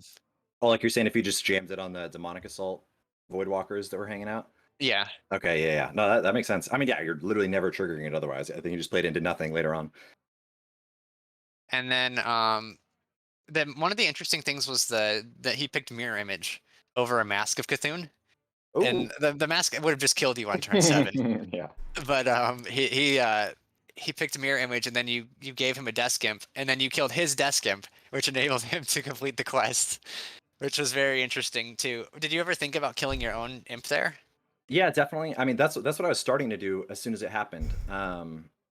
But I figured I mean, I it's hard would to have know rather what him their just hand is, right? blow With stuff on that Caster guy, Vision, we yeah. know he had the 0 mana freeze, and he wasn't going to finish the quest, and then it helped him draw a card, and it really put his hand together. And it found him the fireball at the end, that one card. So Yeah, no, I probably should have just shot my own, and just left him to, if he really wanted to shoot his own guy, that was fine. But I think at that point it was already looking kind of doomed. yeah, you kept the Hand of Gul'dan in the opening, which we didn't really understand, but it didn't work out at all because you just had this hand that was stuck, right? Yeah, I And mean, drawing the that second didn't one work. certainly was not ideal. Yeah, I've been messing around with keeping it, and it's been probably against mage is probably not good enough. But again, with the extra demonic studies and things, you have a little bit more outs to get there. But no, definitely didn't play perfectly. That's for sure. It was the combination of we kept the Hand of Gul'dan in our opening, and then we milled the Nightshade Matron because Yeah, our hand was full. That was a bummer. I mean, that Yeah, one was we just like, wanted to as play long as the our top coin. card isn't Mosher, but yeah, so you just wanted me to coin Throw go. the coin, I think, at that point. Yeah. I figured I was okay enough to go for. I mean, I jammed that turn. I also probably just should have waited and maybe shot some demonic assaults a little bit earlier because I was overvaluing the coin as just an extra mana on that combo turn. Because if we hit a good one, we could have still played the second Dark Lair and then potentially continue to go off, and we had a number of okay ones. All our matrons would have still been in the deck. But I probably could have just played a little bit more conservatively and just waited for a little bit. Yeah, I think stream nerves got to both sides, definitely. No, it was crazy. I honestly, this is the first time that I was actually feeling a little spooked before the set started. Normally I feel pretty good, but I don't know what it was about today. Yeah, we got the big stream nerves, and I don't necessarily think that I made mistakes because of the nerves. I think I just made mistakes because these decks are just crazy hard and so many weird spots. Rope is probably the most kind of unbalanced it's been in a long time too. So it's I mean, they're fun. I do ultimately, I think things are going to change, but I think it's meant as interesting at the very least. Yeah, for sure. We'll see how it plays out. I'm hopefully looking forward to Warlock changes, but Yeah, I think we'll it's kind of a see. given, unfortunately. But I think the meta will be great after that. There's a lot of fun decks right now. Even like Quest Shaman, like all four of our decks are just like fun decks. I think Quest Shaman's really fun. I think Shadow Priest has also been a blast. I don't. Shadow Priest is just Face Hunter with a different skin. Let's be real. You got all kinds of numbers to think about, all kinds of fun minions. There was a really good line I was gonna ask Lefty if he won, because there's that one turn he traded his one drop, just killed it off to kill your guy. When he could have pushed Oh like yeah, 5 the damage. Void Touch. And when it he killed ruined your off his hand own. because your hand was a Lucia, the 2/3 when you deal damage, and then a 2/2 buff guy. Yeah, no, So that definitely. that was just the turning point for the whole game, because your hand just got stranded that turn, and it was you missed turn 5 and it's kind of over. Yeah, the Homunculus did a ton of work, and then yeah, they just had they had their big gigantic guys. We had the dead Elucia for a little while, and then Time Walk Elucia was too strong. The Homunculus was good, but we almost didn't want to see it come down turn 1 because there was a more aggressive curve going first, but it ended up being kind of awkward. Yeah. Yeah, I haven't been the biggest fan of Homunculus lately. I like the Argent Squires a lot. Peasant has honestly been doing a lot of work, but Well, it works until people start playing Rogue, right? And then it feels stinky. Rogue, Druid, Yeah. Mage, Demon Hunter. Yeah. All right. Well, congrats on your win. That was a I think, hey, we take those. big victory. Yeah. We Yeah. take those. But thank you guys. Have a good luck and good night with the rest of the stream. Thank you. Thanks. Thanks for playing. Thank you. See you soon. Yeah. All right. So next match I have up on the screen. It's a Wild Series match. It is Hyperin of the Golden Hand, which is my Wild team, the team that I play for, and Memnarch of Hair Club, one of the perennial top tier Wild teams. We have classes up. I'm gonna pull the deck list. I figure Heat Shock. You said before you're gonna step away, so obviously thank you for casting the match. Yeah, it's been fun. Look forward to Yeah, it was a lot of having fun you to be again. here. I'll see you guys in a future Thursday. So. Yeah. All right, so this one's gonna be me and Owl running this one. I'm gonna pull the deck lists up. We tell the players they can challenge up. You can challenge up. Going over lists. All right. Yeah, this is really interesting in that we have 3 of the 4 same classes and none of the same decks. Yes, none of the same decks. So I know Hyperin's lineup. I helped him. Like, he just kind of came to us with the lineup, and I was like, yeah, I mean, because one thing about Wild is you don't always just have to bring like the super meta decks. Like we see Memnarch bringing pretty much fully like viable decks this week. And then we see Hyperin kind of bringing more off meta beat decks, which I kind of like. So Yeah. I'll go for Hyperin's deck. He has brought for his warrior, which was banned. It is a Quest Odd warrior. For his priest, he brought Raza Priest. For rogue, he has brought a Miracle Rogue with a Biteweed, or as some of us like to call it, Baitweed. And then for Warlock, and his Warlock deck is Cube Lock, which is really cool to see. Without the cube. Wait, no, it's a Demon Lock. It's not a cube. My apologies. Although it does run Skull of the Minari, it's just, yeah. Yeah, and if you want to run through Memnarch's lists. Yeah. Memnarch has got hand buff Paladin. Yeah. Oh. Yeah, we're not running the 5 mana 3/4. There's a bit more board buffs, but it's still it's still a hand buff Paladin, it looks like. Yeah, this deck's it's not running the glowstone tech. Yeah. We've got a very different quest warrior. The much more aggressive build of it. Yes. We've got the Dark Glare Demon Seed Warlock, which everyone loves to see. Yeah, which we won't be seeing because it's been banned. Unsurprisingly. I was completely shocked.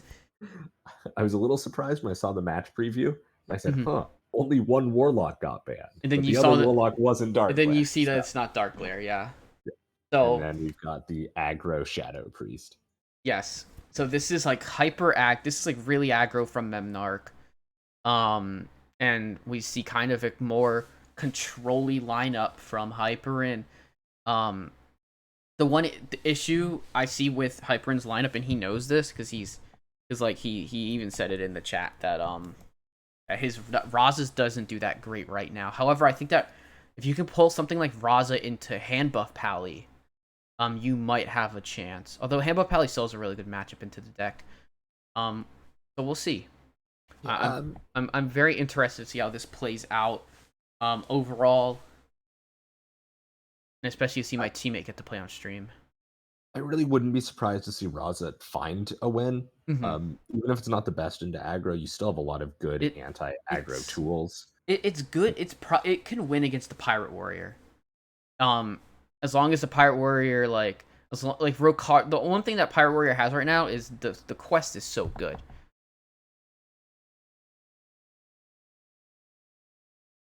Yep, so the players seem ready to go, so we're not going to keep them waiting any longer. We're going to go ahead and start the match. So, first to spectate, for those who are watching, is going to be Memnarch. Second to spectate will be Hyperin. So yeah, let's get them eyeballs.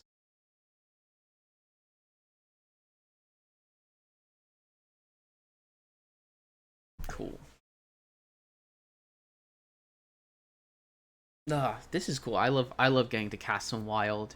It's been a really interesting meta, and the conquest meta seems very interesting because of the fact that you can just ban the warlock out. Like you don't have you can go for target warlock and get away with it. I think you did that last week. I did in fact bring target warlock, and then my opponent also brought target warlock, and then we both just sort of played our target warlock decks against each other. And it was whoever's warlock won against the other warlock, maybe? Neither of us brought warlock. Oh my gosh. I think the game 5 was Quest Druid versus Pirate Warrior. Oh yeah, and that is Druid favored, I thought, but I think your warrior got there, right?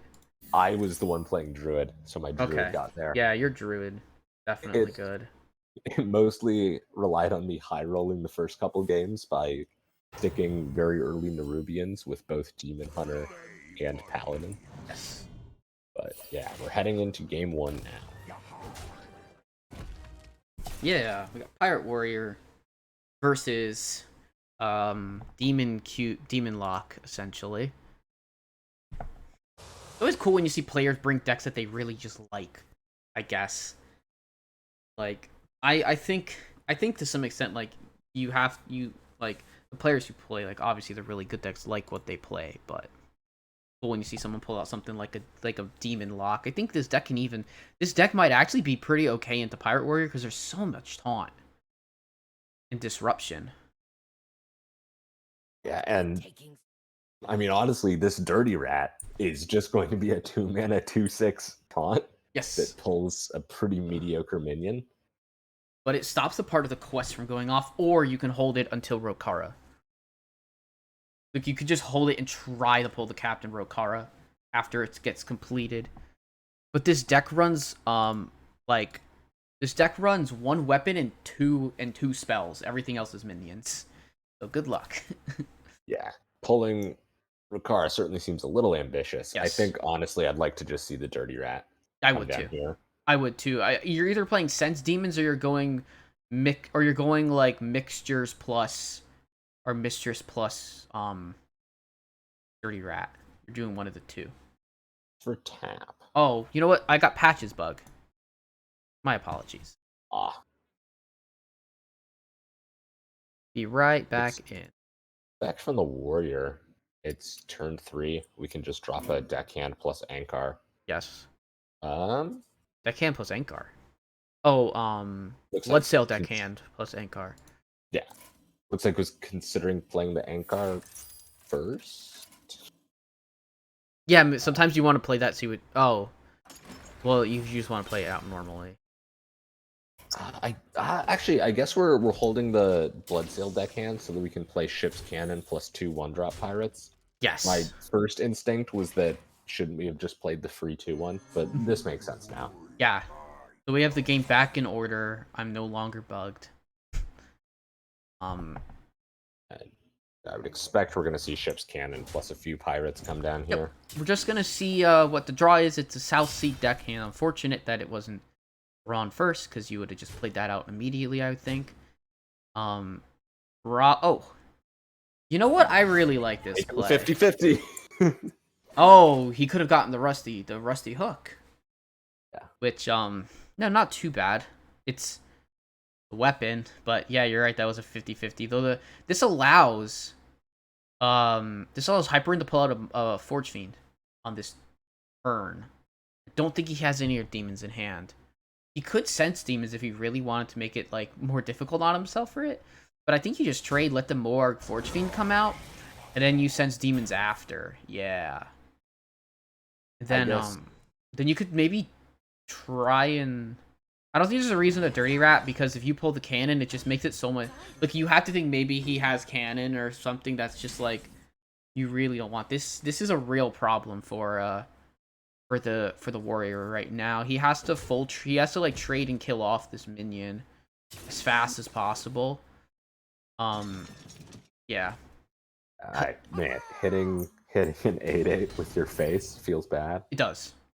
I think we probably should have played the Sky Raider first. Potentially, yeah. Sky Raider, see what you get. In case we got the 2/2 that summons itself from our hand. Okay. Oh, Parachute Brigand. Yeah. Okay, yeah, I can see that. The weapon does get full cleared. Our minion does just gonna play this last one to see where it hits. Alright, hits the Mistress of Mixtures. And then we have to fully trade on board. Yes, you And now we could see the Dirty Rat pull that Rokara. It's fairly unlikely, but fairly it's possible. unlikely. I think it's gonna get ripped here because there's not much else to do. You can go that plus a void. You can go that plus a void caller. Although, maybe there's a line where you just play like the Kobold Void Caller Plague. Doesn't pull it, pulls a different one instead. Ooh, and that does even trigger the cannon. Yeah, it triggers the cannon. I would have rathered maybe a line where you play Kobold Librarian to draw, but because this just gives the Pirate Warrior quite a bit of leeway. However, any demon pull is going to be really good here because it's Void Lord or Mal'Ganis. So, but the Juggernaut coming in here, does give inevitability to this game. So curious to see how this plays out. At this point, we're gonna see weapons and everything every turn. Defile, really strong draw. Defile's a strong draw. If you trade, the difficulties with you trade in, and whatever it pulls, it doesn't die to the Defile, essentially. Yeah, and then Defile full clears. Yeah, Defile full That clears. seems pretty good. Pulls the Void Lord, so even if it was to die, I think Defile math, that's a really easy that was a really good pickup I would like to see a tap here. Yeah. I would assume we just see tap plus kobold. Tap librarian, see what you get. And yeah, that's huge. If we make it to turn 10, that's huge. And it looks like we probably will. Probably. There's a lot of taunt that's gonna get in the way here. Unfortunately, Mal'Ganis can't come down next turn. If it could come down next turn, it'd be really nice. Yeah. Like, I'm looking at like, oh man, we can go upgrade Bloodsail Cultist and then play Dread Corsair, and then it's the realization of, yeah, but our weapon just goes away next turn, so why bother? Yeah, so really, this is so interesting because now we got the second Moarg, and Moarg's huge. It's just the big body that gets in the way. Yeah, I mean, I think with this curve, the warrior is never killing us before turn 10, and as soon as we play this Blood Reaver, I don't think the warrior ever wins. I agree. It's so interesting because you got a pirate warrior deck that's so low to the ground, but because of the quest allows it to have legs in the later game, the weapon pulls have to be really good here, essentially. Like, but warrior has a lot of not so good weapons. I like trading off here against the scamp for sure.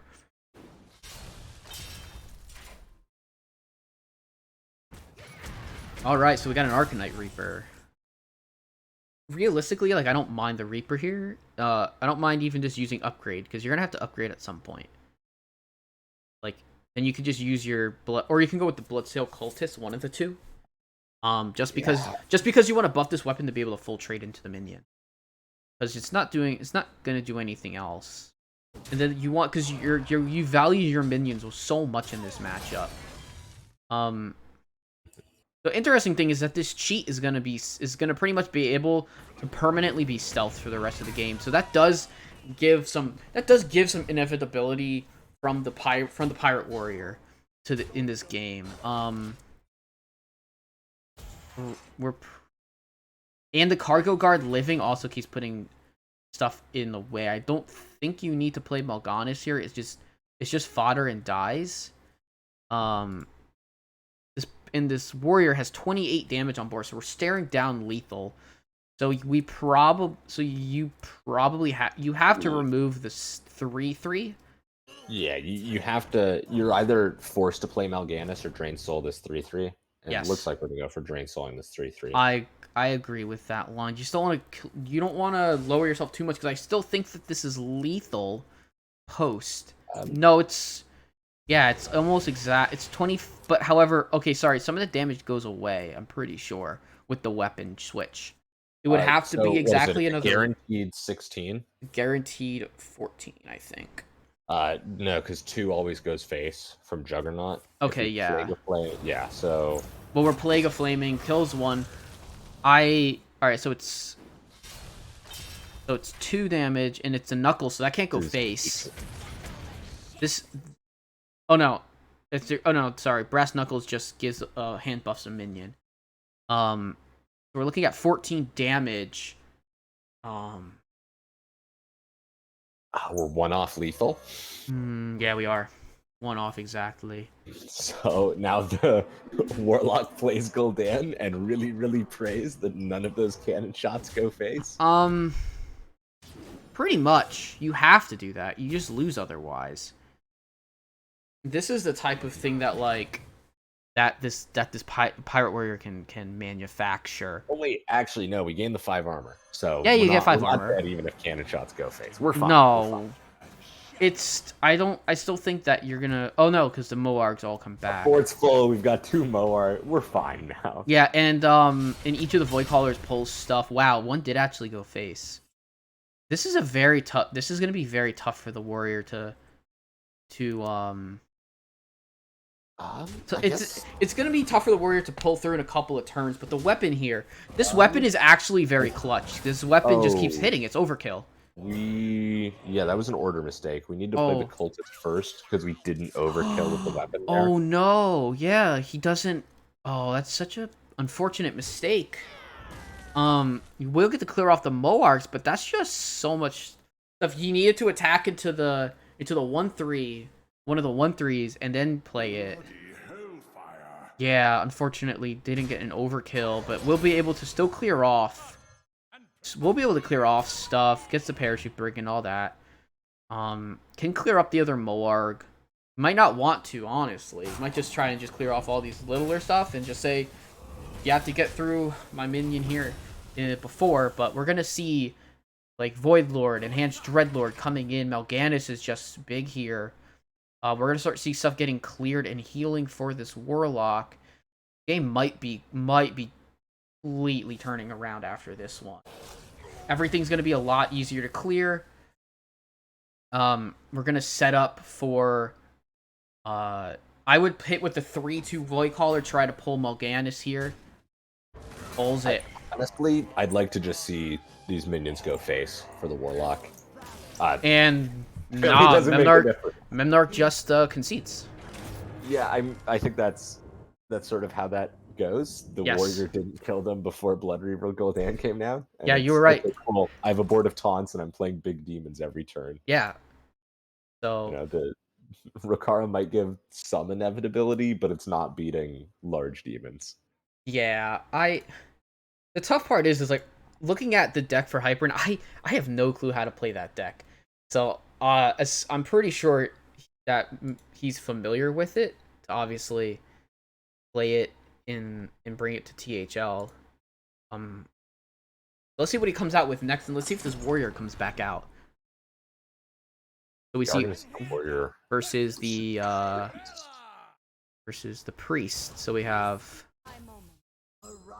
I mean, this is another one where I feel like the quest does give that late game value, but I don't think it competes with.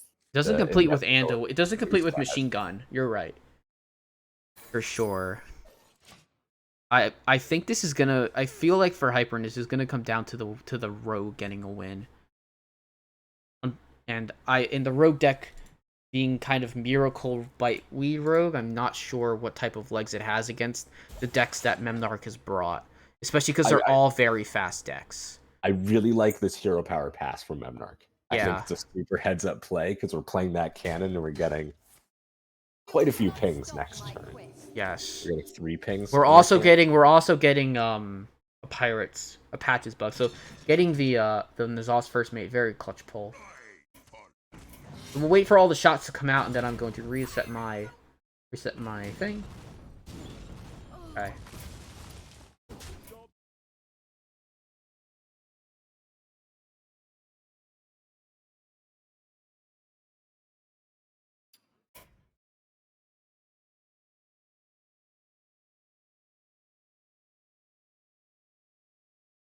All right, loading back in now. So let's see the state of the game.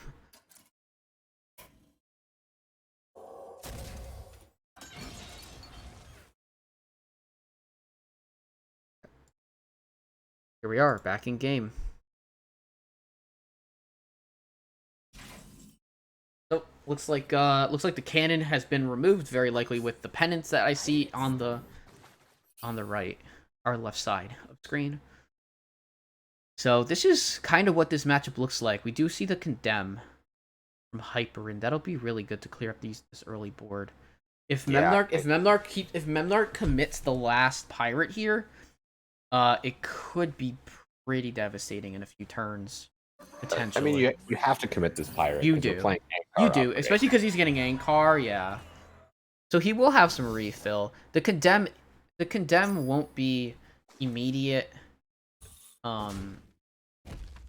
So I think, yeah, honestly, the priest would probably do wait a turn on that Condemn to get the full clear. yes.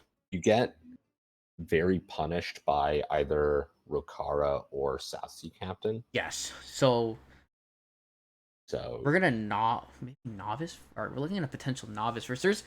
I could see a line where you use Potion of Madness to take one of the 2/2s, trade it off into a 2/2, and then like you can use Condemn or something like that.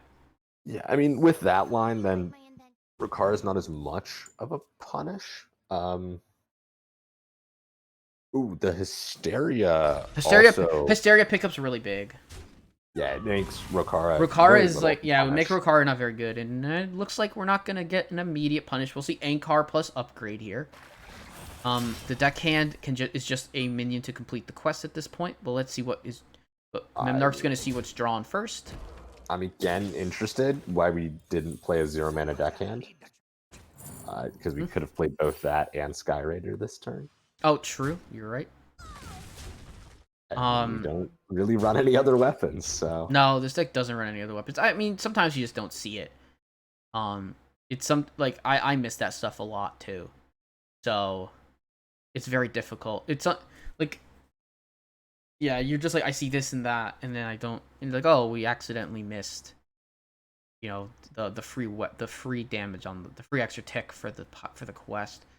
I don't think it'll do too much. This Spirit Lash is real nice off of palm reading. I really want to see this Lash picked because it's gonna be good now until the rest of the game. I guess we're gonna just. I don't think the Lash was that good because I think we're always clearing this with Condemn, and there's not that much more board flood potential. I guess. Or, like, at the very least, there's not going to be that many more 1 health minions getting played. Yeah, it's getting close to the point. It's going to get close to the point where this priest can just die, potentially. Especially because this is hitting, it's going to drop him to 6. We're going to see a lot of damage come out here, so I feel like having something like that would have been really nice. We do see a Scream, so Scream can eliminate a big board again. I'm guessing this is just something like Hysteria. You could even just go for Hysteria here. Hysteria to kill a 2/2 and a 2/1 really just doesn't feel worth it. It doesn't feel worth it, but if he doesn't kill it, he's gonna heal, but he's gonna heal and then end up down to 2 health. Because we have caster vision, he has to guess that there's something like a South Sea Captain in hand that Memnarch is hiding to just force lethal. So I like the play. And obviously having caster vision, we can see it. And he couldn't, and that was a heads up play. Now we do like if Memnarch floods here, he floods right into this is just lethal, isn't it? With ship's cannon plus 3 pirates, we're 1 or 2 over. Because South Sea Deckhand will be a 3/2 with charge. It won't. It will. Yeah. Okay. Yeah. It's lethal. Yeah. No, you're right. So the South Sea Deckhand just tops into lethal. Yeah, and kind of the circle that Raza Priest can sometimes have. There was no Reno on 6. So just having the Deckhand plus the Nazos First Mate allowed for this lethal. Yeah. And I think this also could be a pretty big problem for the Rogue as well. Because the Pirate Warrior is really the deck that most plays on board. And the advantage that sort of that Rogue is going to have is that it can do some pretty efficient board clears with sort of the same stuff we've seen a lot in Standard, those Prize Plunderers. Yeah. And that sort of stuff. And I think against decks like Shadow Priest and Hand Buff Paladin, you're not interacting that much on board. You're kind of just dying from hand. Although this version of Hand Buff Paladin, we don't see any bluegills. There's not as much damage from hand. So I think the Rogue could definitely get a win there as well. So yeah, it's definitely we'll not over. I think I would like to see the I'd actually like to see Memnarch play out his Priest here, because it's probably going to beat any of the decks that he has left. Okay, he brings out the Pally. Into the Rogue, too, so this is the matchup we were just discussing. Where it's the Miracle Rogue from Hyperin and the Hand Buff Pally from Memnarch. Why, hello.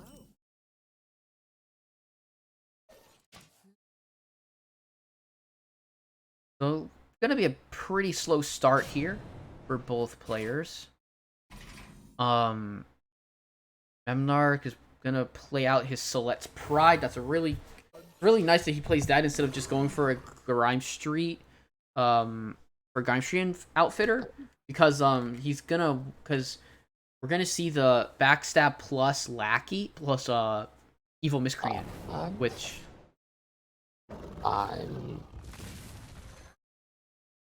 think I would have liked Foxy Miscreant. Foxy, with I weapon a little more. I think so as well, especially because now this hand's just gonna get buffed really big. I would almost. Oh, that's okay. That's a Christology. I might want to see Christology plus Outfitter, Yeah, because it's either Christology Outfitter or it's Bannerman. Yeah. Both are good. it's just the more buffs that come down, just the easier it's gonna be in the end to kind of be able to do stuff with the Argent Horse Rider, which is like kind of the charger that's left in the deck. I'm gonna check for Chill Blades. There are Chill Blades. There are double Chill Blade, double. Okay, so that's the four chargers that we have. If we can make a 5/5 Biteweed this turn, Mhm. that doesn't seem very good. We're just gonna prep passage, yeah. Yeah, prep passage. I like this. It's Foxy, counterfeit, backstab, miscreant. Okay, So let's go Foxy, Foxy. miscreant. Without that Miscreant, that was But- gonna be a really bad passage. I wonder. Let's check the passage. There was a lot of cards in the hand, so this might be close to. This might be very close to mill, potentially. But we are gonna coin out the backstab. Maybe we see the Witchy Lackey. We see both lackeys here I'd probably. like to just see a 4-drop. Ooh, Comes one a. with poison. It summons a be poisonous quite ooze with relevant. rush when it's killed. So this fortunately makes it so the Samuro doesn't full clear. This board right now. It will if it gets buffed by 2 more attack.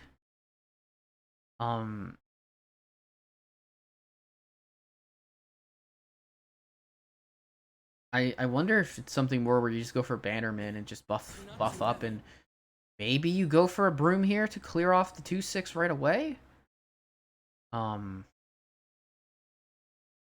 That's the only, you're either playing a Broom or you're holding. So I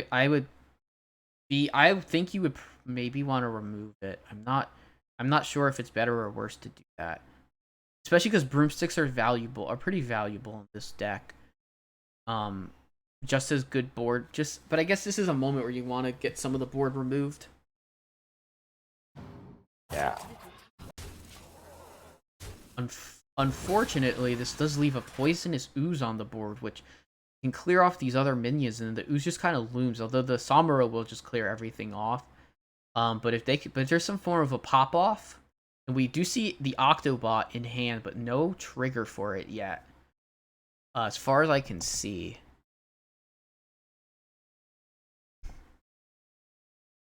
There's double Draconic Lackey bite. There's like Draconic Lackeys and there's bite. One bite.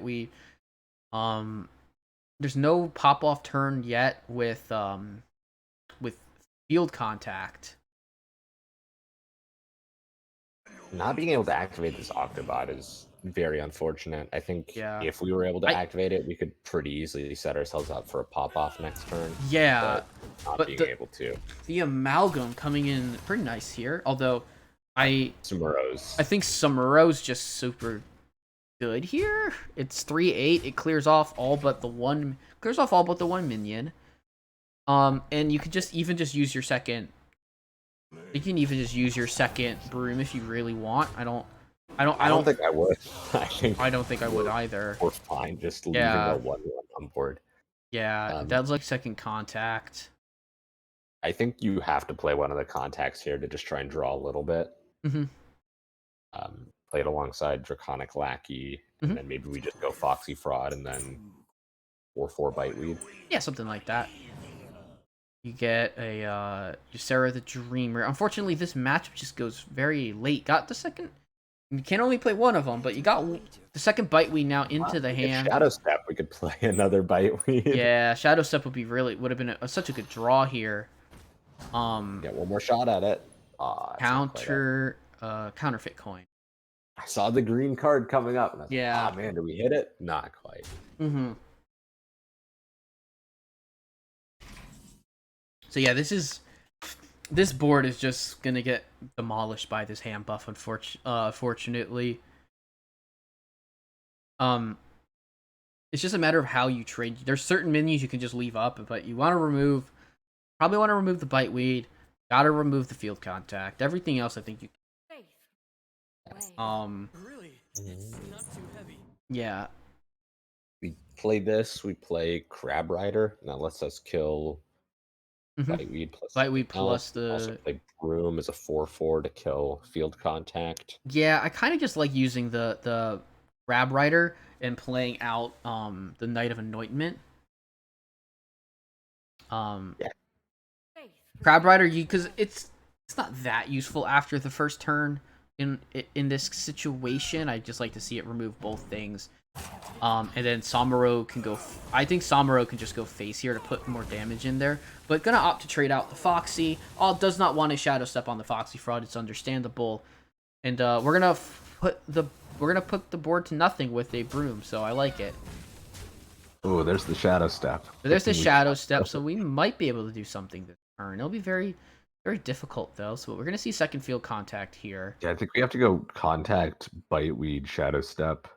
Yeah. Just try and find something. We could go Edwin Shadow Step, but that gives us less mana Mm-hmm. to work with. Is just gonna go for the Bite Weed. I like the coin Bite Weed though, because you can coin Bite Weed, Shadow Step, Bite Weed, Edwin. And there's even a prep now. Yeah, we Shadow Step, play the Bite Weed first. Yes. Just in case we draw something that we want to prep. Yeah, then we prep. Then we play the Bite Weed. We hopefully draw a spell. Mm-hmm. Not that one though. Okay, unfortunately that's passage. That can't be played. But Edwin's now a 14/14, which is a massive threat. Which will get removed, but will demand a lot of resources. Fortunately, the Argent Horse Rider has Divine Shield. Is the big thing. Don't know if this Edwin will get Hold on. removed. I bet Memnarch was calculating. I bet Memnarch might have been potentially calculating could have been calculating something with whatchamacallit, with Conviction maybe, but I don't think that was the case. We had 17 damage, I believe there. So 18 damage. there is a chance. Yeah, it was close. There is a chance if you go like Octobot, if you can get out the Wand Thief with like a low mana draw here, you can go Wand Thief and look for a burn spell, and then you can maybe like just something that you can use, because this Edwin's you kind of have to go double Charger and just bite the damage, because you're gonna it's gonna be the only way. The Bite Weed will survive. Yeah, I'm gonna go Conviction, which removes the Eddy and heals to full. The only thing standing is Bite Weed. All right, I really like that line. It sets up Memnarch to be able to kind of keep control of the board. Or we're just gonna now you just see the secret passage come down. Gonna look for other things. There's Plunderer, Swindle. Wow, really good plays here. And you can play. I think you don't play the Octo here, but I wish you could keep that Plunderer, but you probably just can't, unfortunately. You play the stuff off these Swindles. Mm-hmm. It's getting discarded. We're out of spells in deck, so the Swindles were just 2 mana, draw 1. Yeah, this deck kind of has just the Shadow Step left. But the Kazakis can do some stuff potentially. Next turn you can go for a 5 mana buff the board maybe. It's just the fact that this whole hand is buffed. It's buffed a lot. And realistically, as long as he removes out this Octobot, I don't know if the mage can. I don't know if this rogue can actually get through. at this point. I mean, with this Horse Rider played, I think if this board gets cleared, the Paladin's honestly going to struggle to close out from here with like almost no damage left from hand. Yeah, it's really interesting because I'm seeing it like from the perspective of I'm not sure if this rogue can get there because the rogue has used the Edwins, has used the Bite Weeds, but then again there is Kazakis, there's Kazakis Shadow Step, there's Wand Thief, so this deck has more legs than I'm seeing. I think here I'd Kazakis for 5 mana. Kazakis, get yeah, maybe poison deal 3. poison and deal then 3. We'll see. If you missed, you just play Wand Thieves instead. Yeah, There's poison. there's poison.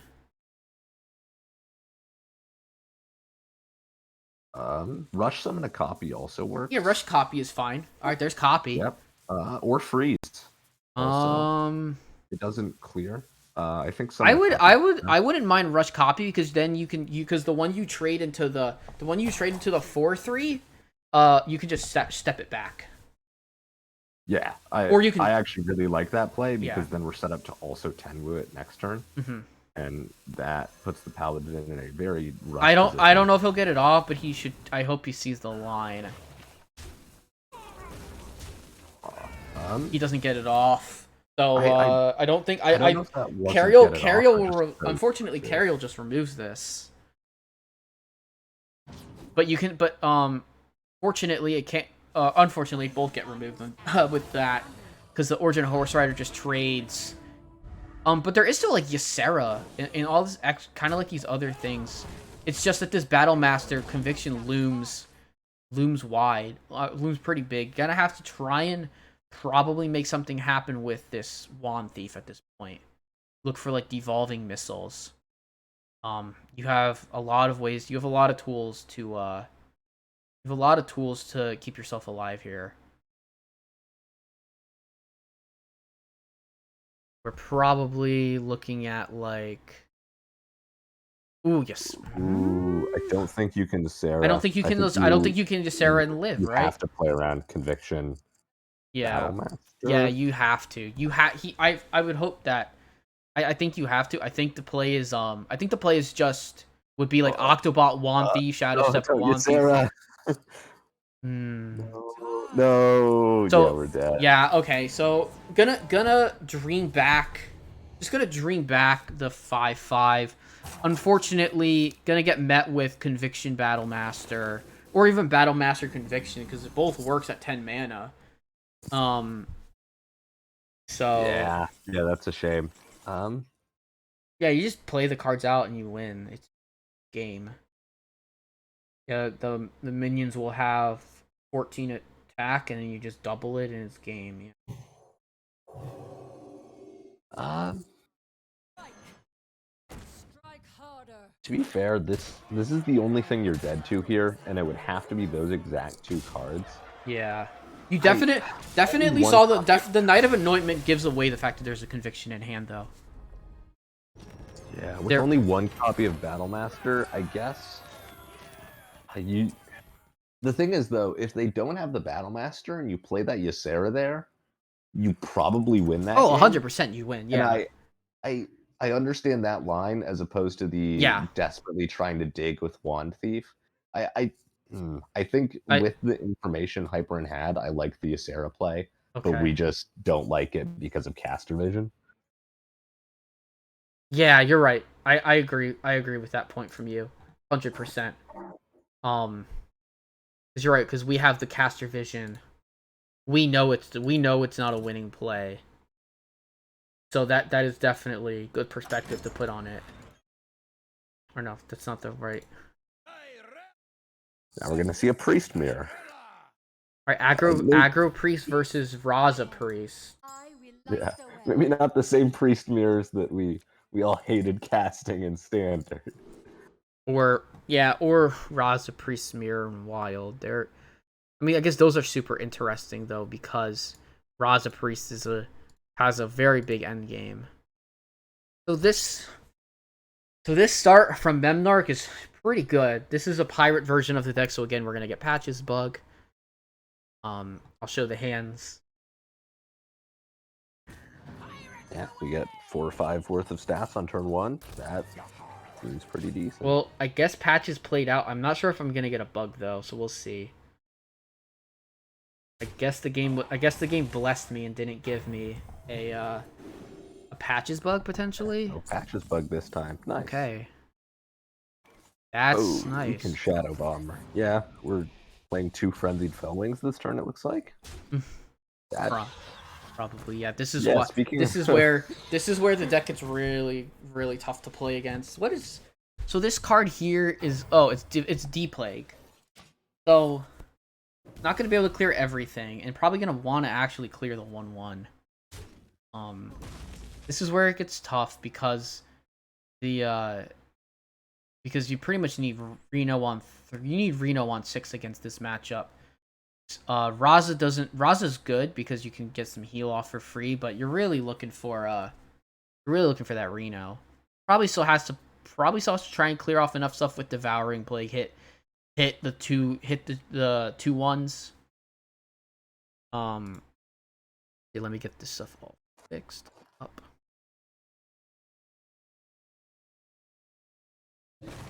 Priest 2-1.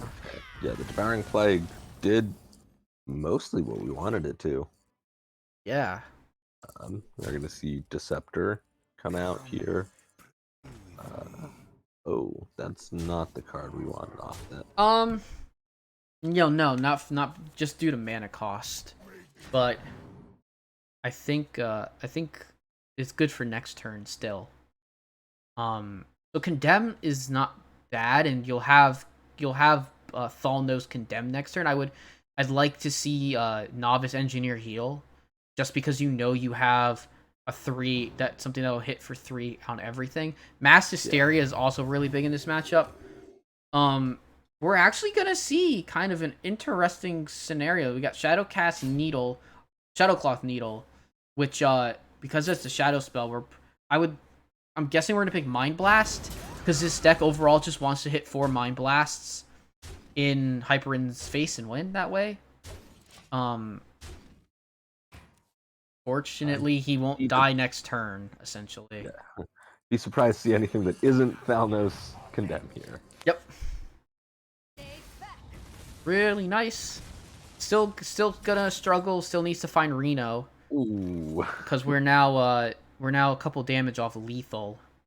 But fortunately, Raza kind of negates the hero power of Memnarch. So putting one of the drawn. Actually, with both Mind Blast drawn, there's not much other burn left. No, there isn't. No, one was found from. Oh no, Thrive. That's actually both of them Thrive drawn. draws it. Oh yeah. So that's both Mind Blasts drawn. There was no. They didn't find Shadow Vision. Shadow Vision is so big in this deck. So Raza here, plus something like a Raza heal essentially. Well, we're still dead after Raza heal because we take 8 because of Shadowcloth Needle. Oh, unfortunately. Oh yeah, there's nothing. Well, I guess the one thing that salvages is playing I guess what needed to happen was I guess he needed to Elucia, right? I guess you just Elucia that turn. Even though you're giving up your Raza essentially. Yeah, I don't think I guess we're not dead if we play Elucia, but we're never winning from that position. No. After we just drop an Elucia and give our opponent Raza. Yeah. Because then they're just pinging us for 0 every turn. Yeah, we just kind of got steamrolled. Our opponent got 4 or 5 of stats on turn 1 and then got 8-7 of stats on turn 2. It's really hard to beat that.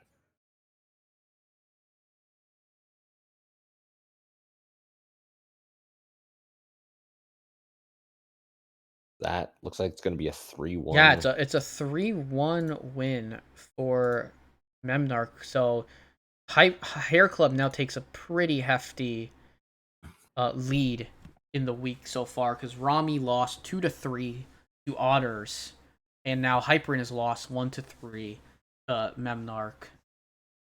So Hair Club looking good this week so far. It's tough to see it as a person on the opposing team, who's on Hyperin's team, to see the loss there, but It was well played matches, honestly. Man, we need to stop casting our teammates' games. Yeah, we really do. Hello? Hey, Memnark. Hey, Yeah, congratulations on the win. thanks. There were some very close games. Game 1 was especially thrilling, even though you didn't take the win on it. Wait, did I miss lethal? What? Oh wait, no. I keep thinking about that blunder. Like I just thought kill, attack again. So I just I'm Oh, good. Yeah, I noticed that. Then I read the card We again. It's needed like to buff God, it, run Rathacon attack. Rumble is underpowered. mm. I thought I played game 1 really well up until that point, though. Yeah. Yeah, the one question I think I had in both of the Pirate Warrior games was there was like a turn where we could have played what's his Bloodsail Deckhand and then Ankar, and I think both games we then didn't play Nah. the Bloodsail Deckhand before Ankar. I think like the game 1 against Warlock, you don't really care about the 2-1 on board. Like I think it's more important to play around Defiles and to like Yeah. like what's that two? Like I guess I was off by 1 damage, so it may have been correct. But playing into AoEs and playing into clears is the main way you give into Warlock enough to like I should say not playing into, but overcommitting into clears Yeah. and removal is the main way you give Warlock time. That's fair. I also wanted to I'm pretty sure on one of the games I was 1 out of 2 on the quest complete with the cannons. Like I was holding that for cannon mainly. Oh, okay. That makes sense. Like I know on the first game I definitely had cannon before I left, so I was definitely holding it for that. Because remember the turn you played the 8/6 off the Void Caller, I killed it because I had 5 cannon shots because of the quest complete. Yeah. And the what's it called? And the ship's cannon. Mm-hmm. Like if I would have played the Bloodsail beforehand, the cannon shots would have gone face instead of help clear the minion. And Yeah. I think that's a less useful use of those cannons shots. Yeah, that made sense. Yeah. Like I've played enough Pirate Warrior to know like it looks unintuitive sometimes and it looks like I'm just missing and just not spending all my mana. But like your swing turns, your cannon shots are so much more important than like giving than actually playing the minions and curving out. Like Yeah, I think I missed it in game 1. And it makes sense for game, and it also makes sense for game 2 because the cannon. game 2 was hilarious because I had to like double check like, wait a minute, do I have lethal? Oh, Like, yeah, I saw that because I didn't spot the lethal. I was like, oh, I didn't even. Yeah, I for some reason didn't think there was a. no, because I was gonna like autoplay Rokara, and I was like, wait a minute, he's at Oh. 8. I got 6 cannons and a charge, Mm-hmm. and I was like, just processing it. Do I have enough mana? And I Mhm. was like, dude, I have enough mana. Wait, did I just top deck the lethal off Ankar? Yeah, you did. And that was really good find. Yeah, Yeah. because I was preparing for the long haul with Rokara. Like, Yeah. that's why I didn't play the Nazat's first mate because because he ran rat, Yeah. and the one way I for sure lost is deckhand rat. Mm-hmm. Yeah, playing around Rat makes sense. Yeah. Mm-hmm. Yeah, I'm not as well versed on Pirate Warrior, so my small brain goes, "Oh, we should curve out, play all minions." But makes a lot of sense playing around Defiles and Rats. Yeah. I thought I definitely I recognized the playing with like around the file now that I think back. Like like the one time where you pretty much would have had everything survive the void caller hitting into the Rokara and was able to help clear the entire board. Oh my god, that was unfortunate, but like It was an unfortunate top deck. like I also want to like point out just how good that quest is with Pirate Warrior. It's so good. Did you see the amount of demons I just punched straight through game 1? Oh yeah, a lot of them. Yeah. Like Yeah. when I was playing Odd Warrior into Pirate Warrior, I was like, what the hell is this? Like I'm losing. Like I'm going to lose this. Yeah. Because, That's yeah. Yeah, I mean, that was, as a control warrior player, that was the first thing I noticed when I saw that quest. Is like, this is the most insane value engine we've Yeah. ever seen in Hearthstone. Like, There's no Dr. like Boom discovering a mech, get out of here. I'm Odd hitting you Warrior. for 4, getting a weapon and getting a minion. Yeah. No, like Like, actually, this is Odd Warrior's win con now. Is the quest. He Yeah. jammed that in Odd Warrior every time. Yeah. Hyperin did bring that deck, and you Yeah. banned it. So, Yeah. and it makes sense. That was your best ban, for yeah. sure. I wanted to ask, during the road game, I kept over trading because I was like petrified of Temu's Shadow Step Leroy dealing 18 or 24 to my face. Yeah. Did he have that? No, he drew Leroy on the last turn. Yeah, Leroy on the last. Okay. Yeah, no, he had a very clunky hand. Yeah, because I was thinking like he must have drawn all his combo pieces, and I must be just out of range because like nothing made like that was the only thing that really made sense to me because of why he went so aggressively into the draws. Because like if your combo's in hand, that means like all your action is in the rest of your deck. So the prep what was it? The prep secret passage made me think he had Leroy far left or Tenwu far left. Oh, Tenwu was far left. Okay, that made. Yeah. I mean, that was like that was the first time I'd seen that deck really played. So it was just kind of like, oh, I don't know really what the whole win plan is. I know how to play Miracle Rogue from standard last expansion, but all the extra pieces. So the combo is like this is like really, this was a very old combo back in the day. It was like Leroy shadow stepping it, doing it. But Temu is it's an improved shadow step. Yeah, it effectively. is. So the combo is Leroy, Temu, shadow step. So 9 mana is 24 damage. Yeah. And I was at 24, but he used a shadow step, so I knew if his that was why I overtraded into that 6 mana minion. Yeah. It's because I knew if he hit me once, I was within range because he used the shadow step to make the headwind 14/14. Which was annoying to say the least. Yeah. Yeah. I thought I played that Paladin game really well. You I might really have used did. Samaru early, but I wanted to not die to a combo, so I kind of had to like. The Samurai made a lot of sense the turn you played it. I think it was handled very well.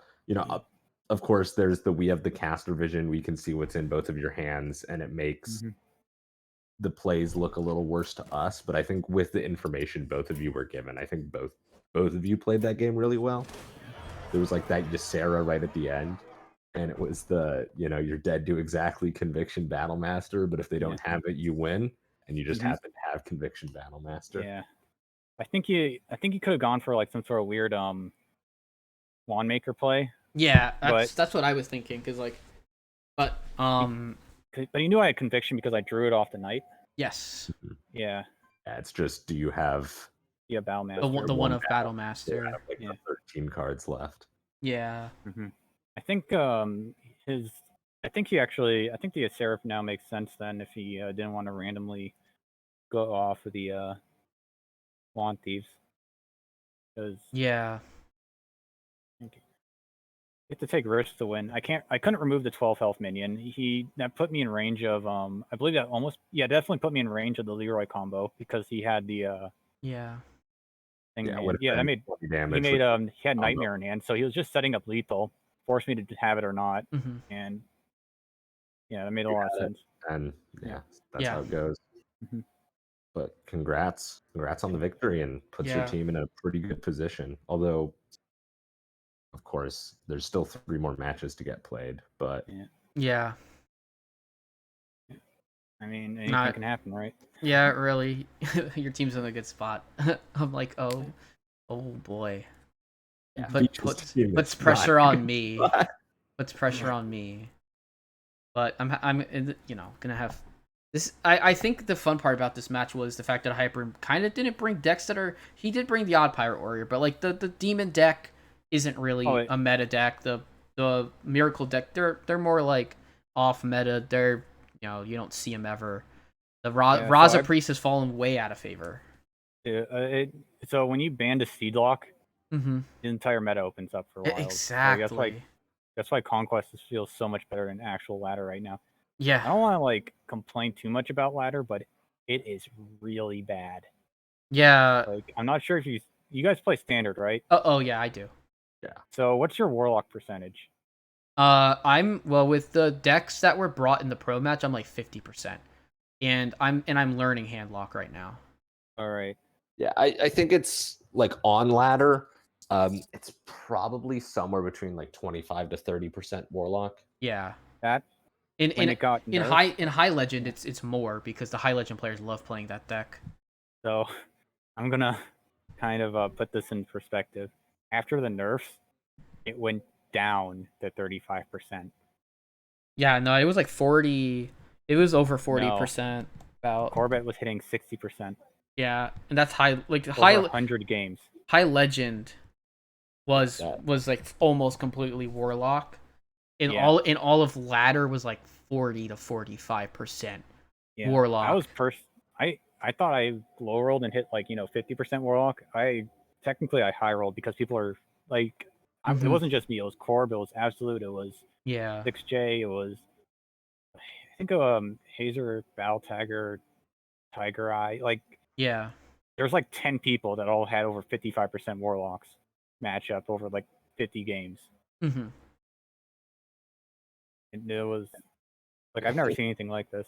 Nah, me neither. It definitely seems also a bit of like Dark Glare has been, arguably the best deck in Wild and one of the most popular for a while now. Yeah, It's like, yeah, we also printed a card that made it So- even better. Have fun.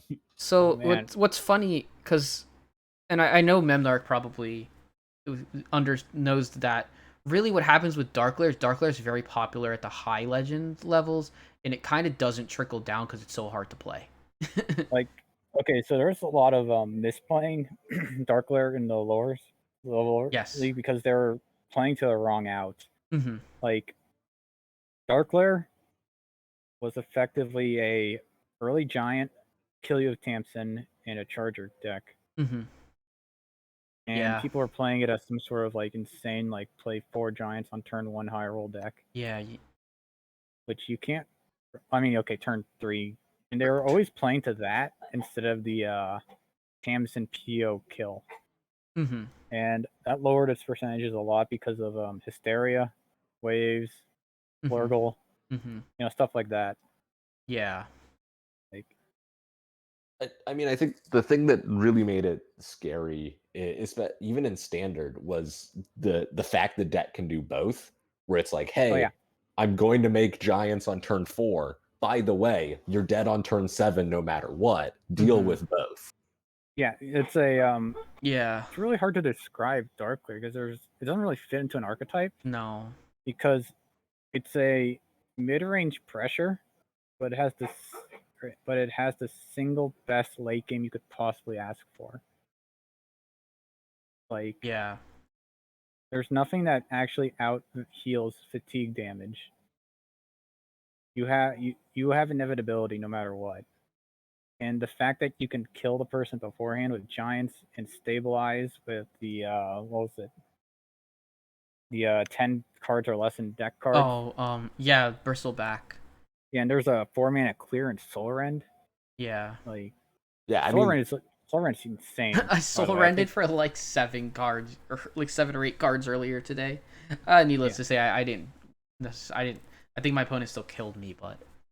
So yeah, I played that. I actually played Standard yesterday, and I went 20-6 to Legend with that Giants deck I stole from No Hands. Nice. Like, Yeah, plays the a handlock lot. is really good. It plays a lot like Dark Glare. as Yeah, it someone who really got swept does. by it in Hero, I can say Yeah. it is definitely a very good deck. Yeah, unfortunate. Me sitting playing my match. Oh, Owl got swept. Oops. Well, let's play out the rest of my match. But hey, that's how things roll. Congratulations on winning. And good luck to the rest of your team this week. Owl, thank you for commentating with me.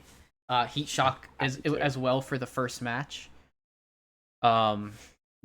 So yeah, we saw some really interesting decks. We saw some really good play from the players. We saw some fun We saw some warlock shenanigans in standard and a little bit of warlock in wild. Um, it's been fun. Tomorrow night we have matches across the board. I don't have them up. We have Battlegrounds at 9.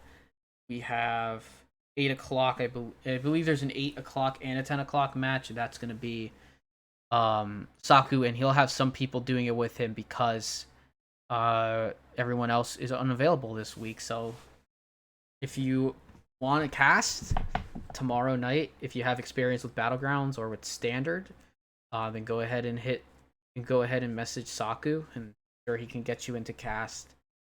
Yeah, that's gonna do it for us on Thursday Throwdown. My name's Dr. Fee.